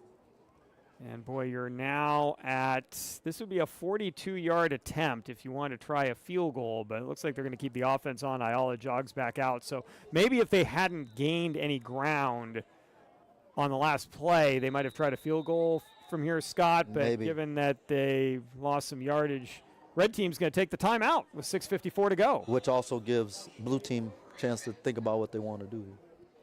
And then the red squad trying to make sure they had the right defense out there. Well, warming up on the sideline and getting ready to come in is Matthew Orsic from Classical Academy. I think he's tossing the ball around a little bit. Also a wide receiver, so he's had some playing time there, but now may get a chance to run the offense for the red squad, down by 11 and hoping their defense can get a stop here on 4th down and keep this at an 11-point game with 6:54 to go. Yeah, stating obvious, but this is a big play in this game. Ball is going to be spotted at the 25-yard line. Blue team needs to get down to the 18 to keep the drive alive. Ayala staying in the game. Smith in the backfield. 2 receivers to the near side, 1 to the far side. Tight end lines up right. Red team showing blitz. Ayala takes a snap, going to drop back into coverage. Here's the pass. No, sack. That's what they needed. Huge play by the red team. Gives them a chance. Good move. Boy, that is just a great job. Yeah, and that's what coaches want to look for. He did the open under and accelerated to the sack. Fantastic play, and that will be a turnover on downs, and the ball at the 30-yard line for the red team. And getting into the quarterback spot now is Matthew Orsick. I'm going to grab Ahmad Rashad right now. Is he down on the field? As here's a tough snap. The ball loose, going to be picked up by the red team, and now tackled in the backfield, a loss on the play.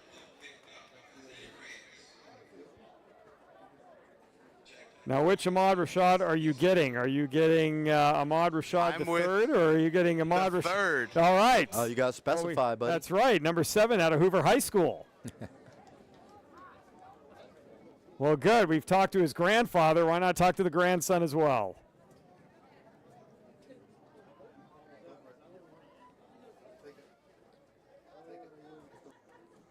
All right, guys. We're here with Ahmad Rashad. Talk about this experience for you. It's been a great experience, learning new teammates, new coaches, new quarterbacks. I'm just glad I got a chance to be a part of this. So football runs in your blood, literally. Uh-oh. What does football mean to you, and what do you think football means great to your catch. family? It means everything, but it's not really what it means to my family. It's what it means to me, because that's what's going to motivate me to be better. Yeah. What advice would you give to somebody playing this next year? Wait, can you repeat that question? What advice would you give to maybe a younger teammate or another student athlete that's going to come in and experience what you experienced this week? Stay focused. Focus during the football season, because with school and football, there's a lot to handle, and I say stay focused, because throughout the season, you got to get stuff done. College. Do you want to play college football? Yes, I do. I have dreams to play college football. Do you have any interest or any places you want to play? Yes, I have 2 offers right now. I'm still waiting to make my decision, but yeah, we'll see what happens. So we'll be seeing an announcement soon. Around maybe January, February. Nice. Congratulations, man. Enjoy the rest of the experience. Thank you. Back to you guys. Tristan, thanks so much. As we had a big completion to Braxton Jones from Del Norte a moment ago, and then Orsick trying to get close to the end zone, throws a pass incomplete. Yeah, I don't like that call. And now we've got a penalty marker down as well, and so this is going to be pass interference. It's going to go against the blue team. Yeah, I disagree. He had the underneath route wide open. He chose to go for the deep one, and I personally think they got bailed out there. Coach, I'm curious to know from your perspective, what do you think type of pressure, or what does it feel like for a student athlete to play football knowing his grandfather is such a successful NFL player? I say it depends on the family, it depends on the young person, and depends on how they approach it. You know, are they pushing him to fill footsteps, or they just, you know, let him find his own path and give support where and guidance where it's needed. So it's kind of hard for you know, it's case by case, and it just kind of depends. I'll give myself an example. I'm born and raised in San Diego, and my dad was, you know, he's always on the top 100 player list for basketball. And I remember, you know, I'm a 9th grader playing varsity basketball, and the officials would say, "Hey, you Al Catlin's son?" And I say, "Yes, sir." And they'd be like, "Well, you better be good." So someone like me I always wanted to make, you know, live up to those shoes and do the best that I can. So I did my friends and family proud. Some people just don't even gravitate away from the same sports that their famous parents, grandparents, siblings do. So it just kind of depends. It's a case-by-case situation, in my opinion. You know, I had an opportunity over the last few years to watch up close, given that I got a chance to broadcast some of the games, Bronny James. Oh, yeah. Playing, and, you know, LeBron would come to some of the games as well, and boy, that kid was under a microscope, and he, you know, I was just amazed at that age with that level of fame. Yeah. How he handled it was pretty remarkable. I mean, that would crack a lot of people, and it did not, I mean, it did not crack him. He was, you know, able to play, kept himself out of trouble. I mean, just did a really great job all the way around under some intense scrutiny in every gym he played in. That hasn't stopped that scrutiny either. It is not. And so, you know, I mean, how he's handled that, pretty remarkable. As here's a pass by Orisic into the end zone. That is a catch, and it is a touchdown. Sanders, they're going to tell you about that one. What a catch by Zenny Reyes. Good play, Zenny Reyes. And Orisic putting it in the right spot, and we got ourselves a one-possession game with 3:56 to go. Great back shoulder throw there. Sanders, just you got to keep your leverage and put your hands through his hands. What a play. Good defense, just great offense. 21-yard pass play.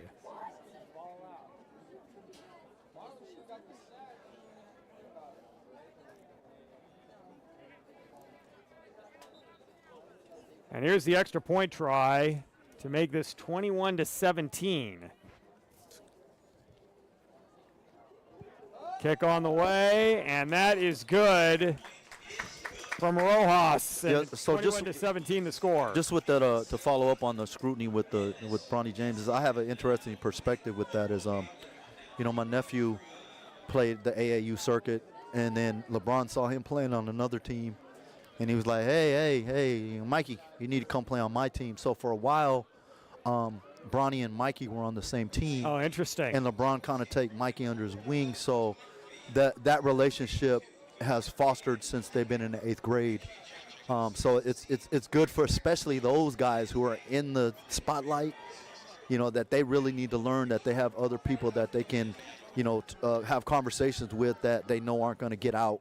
You know, they can rely on each other because it's Mikey's dad and I used to say, because we played together, it's like, man, if we had the social media and the stuff he had to deal with, we'd have probably got kicked out of school. We'd have been in trouble.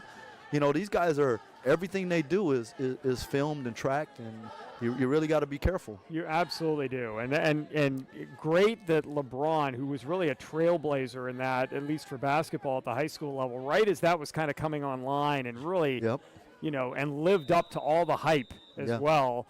You know, for him to do that and take Mikey under his wing in addition to his son, pretty remarkable. Here's the kick away and a 21-17 game, and that is going to go into the end zone for a touchback. So Rojas shows off his leg a little bit, and the blue squad taking over with the red team trying to get a stop, get the football back, and see if they can take the lead. It has been a back-and-forth game. The blue team started out with a 7-0 lead after the end of the first quarter, but behind a 4-yard touchdown run by Sergio Garcia and a 33-yard field goal by Rojas. It was 10-7 at the break. The blue team came storming back in the third quarter with a 1-yard touchdown pass from Taylor to Brinkman and then a 1-yard touchdown run by Smith. And now that 21-yard touchdown pass from Orisic to Reyes has made it 21-17. So we've had a couple of lead changes in this game, and now we've got the blue team with 3:51 to go trying to run out the clock and come away with a win. And the red team's defense trying to get a stop here and get the football back for their offense. Yeah, that's what you like to see. One-score game coming down to the wire. And back into the game running the offense is going to be Del Norte. There it is. He pulled it out this time. Taylor, and here's a running play. Taylor going to take it himself and pick up a first down and run out of bounds across the 30-yard line. Yeah, that's smart. We knew that eventually was going to come the way those ends are crashing. Nice fake by Taylor. Yeah, guys, I gave up trying to interview Berkeley because he doesn't come off the field. At all. So I have Matthew, who just scored a touchdown. We're going to tap in with him in a sec. All right, sounds good. Huh? As a 1st and 10 now, again, for Taylor and the offense. Smith in the backfield. I'm sorry, mistakenly. It's Zanai Reyes. That's right, Reyes with that great catch a moment ago. Smith is going to be stopped for no gain at the line of scrimmage. Go ahead. Take it away, Tristan. Give me one. Let me grab Oh, sorry. I thought you had him ready to go. You've been all over it all day. So here we go. There you are. Part of it's tracking you down on the field. You've been a man in motion, Tristan Lopez, working hard on the sideline for us. He's got Zenny Reyes with him. Yeah, I'm with Zenny Reyes. Walk us through that touchdown. Honestly, I just seen the ball. I looked up, I just grabbed it, and I just dragged my toe in. The second one I dropped, I already knew I was going to get another one, so I just made that happen. Talk about that little celebration. What is that? Oh, it's a little TikTok dance we always do. So we always did it in practice, so I did it when I scored. What's this experience been like for you? I mean, it's been a really good experience. Like I played with all the people around the world. I mean, not around the world. Oh my God, around San Diego, and it's just great. It's just great. I love asking this question. What do you love about football? It's just fun. Oh, good ball. It's just fun just to have fun with our season didn't do that good, but you know, it just always feels good having one more shot.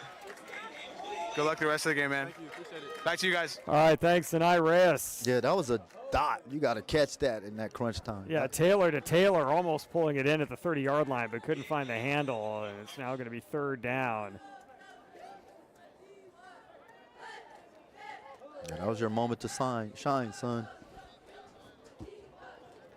Talk about the TikTok dance. I know. Yep. I know at practice when I was playing, the guys on offense wanted to practice their celebrations. I was like, dude, let's focus on scoring first, and then you guys can dance later. See, that's another part of the game now that you didn't realize is you got to have your good TikTok dance ready to go in your hip pocket if you get in the end zone. Man, there's too many apps for me. Here's Taylor going to roll out. Pressure coming. Dodges one guy. Going to throw a ball down the field looking for Sanders. He makes the catch. Yeah, look at that arm strength.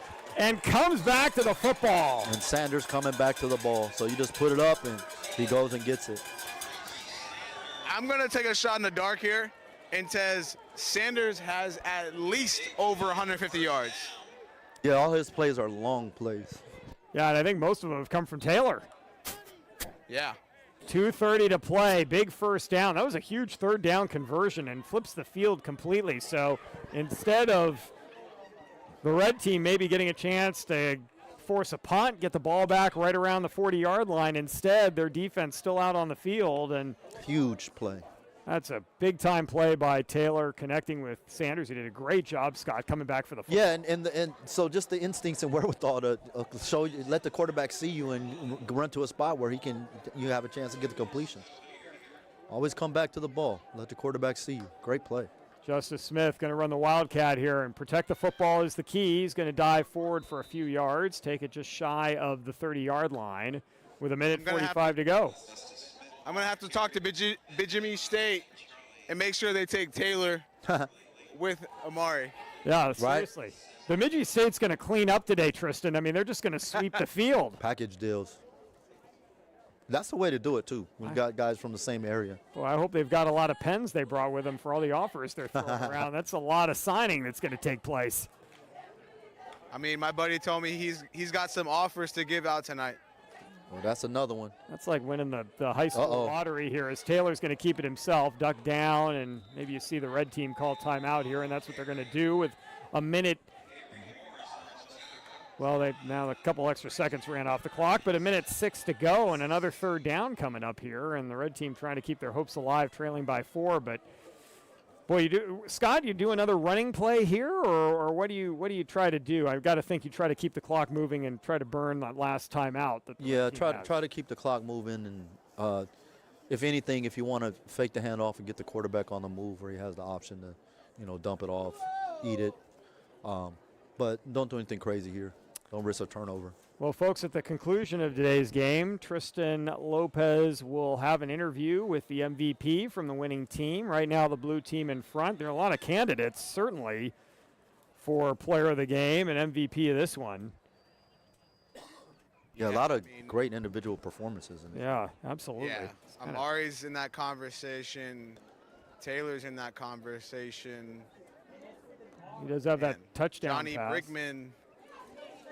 Yeah. There's not been a standout player per se, but there's been a lot of really good players stepping up tonight. As Smith Going Wildcat again on 3rd and 7 with 1:06 to go. Going to put a man in motion. That's Staley coming across. They're going to toss it to him. Berkeley tries to force him back up the middle, and he's going to be close to a first down, but looks like he's going to be a little bit short. Yep. And the red team's going to use a timeout here. Do you go for it? Yes. Yeah, if you don't get it, well, turnover on downs, and Yeah, try to end the game here. yeah, red team's inside their own 30-yard line. Yeah, you're right. I'll end the game. If I'm the defense, you need to stop. I mean, that's doesn't need to be said, but I'm sending the house. Yeah, I'm running the fake tush push, run to the edge. And then defensively, what are you doing? Are you just run blitz everybody? Either bring the house or keep everybody in front of you. One of the two. I mean, they're in Wildcat again. Yep. So I'm shitting the A gap and the B gap, and I'm going. up Yeah, the field, yeah. So setting my edge. you can't do that here. Maybe you can go off tackle, counter, or play action. Smith needs 2 yards. He's going to go right up the middle. He needs to get to the Got 3. I think he got it. 20-yard line, and he looks like he got there. Let's see. It depends on the spot. Everyone's campaigning.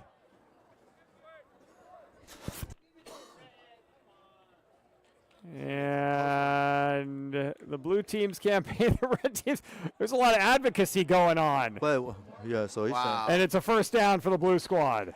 at least get a measurement to confirm it.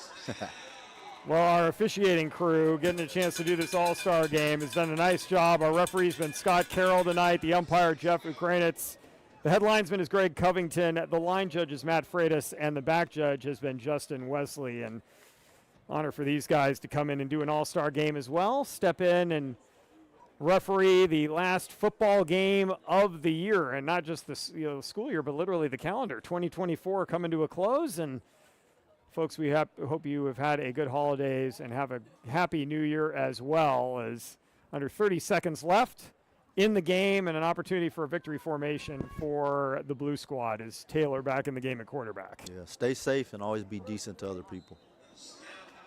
That's a good capper on an outstanding day of football, Scott. Well said. Well, folks, hang around with us for a few minutes. We're going to get our player of the game in just a few moments. Tristan Lopez making his way to midfield. Boy, it's going to be interesting who we do we get to make this call? Is this our decision, or is I don't know. a trophy? I think it. Or coincidentally, I think when it's we it's what? Sanders. Yeah, I think so too. I think that's a good. Yeah, and I think good when he call. got his first touchdown was crucial. Well, folks, while Tristan is going to find our player of the game, let's thank our crew. It's just been outstanding. Our ombudsman tonight has been Tom Borgeson, producer Pablo Espinal, and our executive producer as well. The technical support from Noah Espinal. Our spotter tonight has been Clay Grimsley. AJ and Patrick. These kids came with a booth.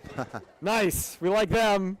And then Tony Lawrence, our PA announcer tonight. TonyOnTheMic.com, PA announcer here at the field. Our field camera, Mark Chapman, do an outstanding job as well. He's just as cold as Tristan Lopez. He just doesn't get to talk very much.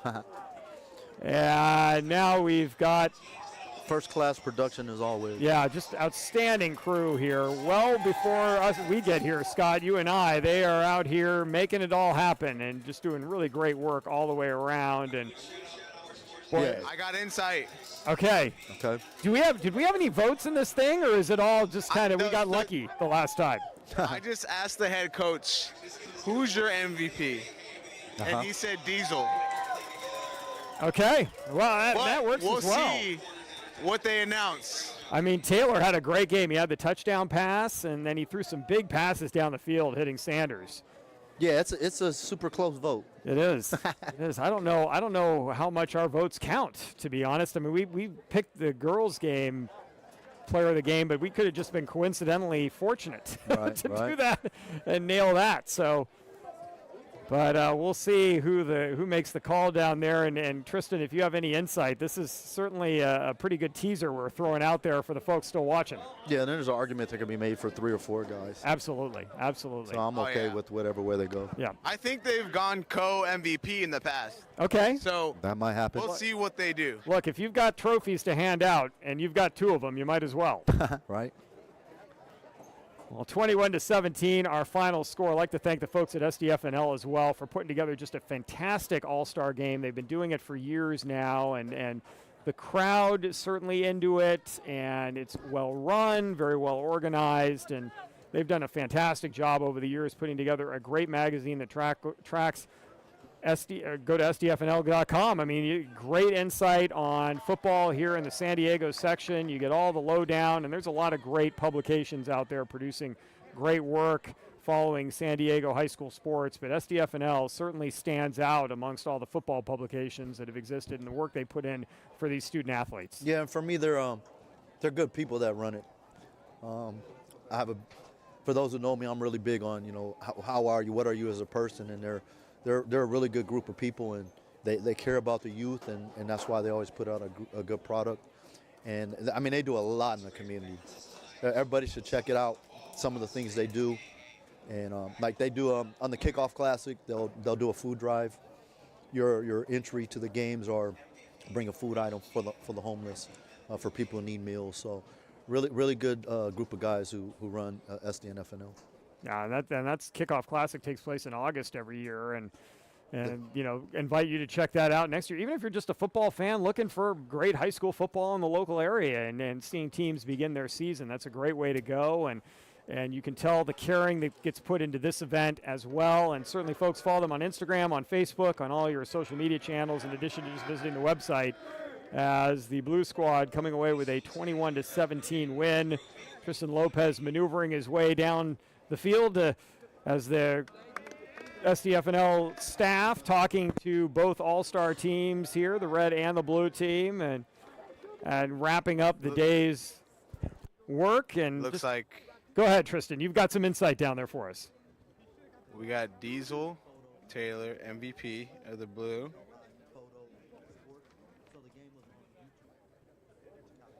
And for the red team.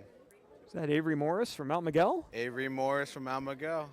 Huh. Well, we need to talk to both of these guys. I mean, Morris had a great game, and then Taylor with a fantastic performance at quarterback and, limited minutes. So, limited snaps as you're trying to get as many people on the field as you can.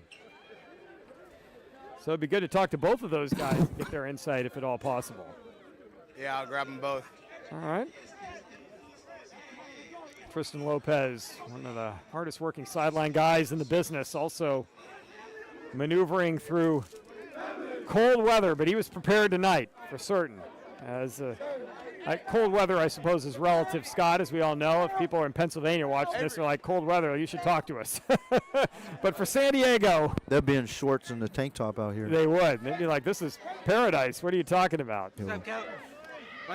Okay. And so Tristan Lopez working his way through the throng there with our cameraman, and looks like you've got Diesel Taylor and Avery all set and ready to go there. Tristan, is that correct? Yes, I am here with the 2 MVPs for the red and blue squad. I'm going to start with Diesel. Dude, you're on fire. What were you seeing out there? Man, I was just seeing a lot of cover 4, man, and I just told my coach, let's get the ball to our playmakers. So shout out to Amari and Ant. They came through, and we diced up the defense, so it was fun. What does this experience and winning this award mean to you? It means a lot. It was special coming out here. I thought I was going to play my last game against San Marcos in the playoffs, but coming out here and playing my last game with, some of these kids I don't know, and just making bonds and, just having a new family, it was fun. It was special to me to have my last game out here in Mission Bay. I'm sure you remember it forever. Avery, talk about your performance and your experience this week playing in this game. Man, just doing it for my family, like I said before, be the better of myself, doing it for the Valley. You got any advice for somebody that plays in this game next year? Just go hard, go hard in practice, anything can happen. Congratulations. Good luck to the both of you. Next level. Guys, this was a great game. 2 MVPs. I'll send it back to you guys. Yeah, two quality young men as well, Tristan. Really appreciate all the work you did today to Congrats. go ahead and Grab you right now. grab all the guys. I mean, the interviews we had today, Scott, just truly phenomenal. And every single one was fantastic. All the kids we interviewed, to get an opportunity to talk to Ahmad Rashad at halftime, both in the girls' game and then the boys' game in the evening. Just really fantastic people out there on the field pursuing their passion in the game of football. Yeah, and that's from both games. The maturity level and insight, and actually gives me some hope, because sometimes this generation gets a bad rap, but we've seen today there's a lot of young people who have their mind right and they're on the right track and on the right path. We just got to keep helping everybody go in the right direction. Well, you've had an opportunity to work with high school kids in recent years. I have as well, just with all the games we get to cover and over the course of the season. And, every single athlete we've interacted with and talked to has been very respectful, very responsible, and they're out there doing their best with their teammates, whether it's a boys' game or a girls' game, football or any other sport, to do the best they can and be better themselves as individuals. And I think that's really what high school sports is all about. Yeah, it carries over to life. So you're hopefully growing as an entire person. You'll do better on the field. You'll do better in the classroom. You'll be a better spouse. You'll be a better son, brother, so on and so on. Well, folks, that's going to do it for us here at Cali Photo Sports. I'd like to thank, our crew once again. We mentioned names earlier, but just to wrap up our coverage, Tristan Lopez down the field. For my broadcast partner, Scott Catlin, I am Jeff Kurtz saying so long from Mission Bay High School. Scott, outstanding job. Pablo Espinal, again, our executive producer, doing great work with his team. It's been the SDFNL All-Star Games here. The girls' flag football game, the boys' game tonight, 21-17, the final, the blue team winning it. We hope you have a happy New Year, folks. We'll see you next year here on Cali Photo Sports. Good night, everyone. Stay safe. See you guys later. Happy New Year.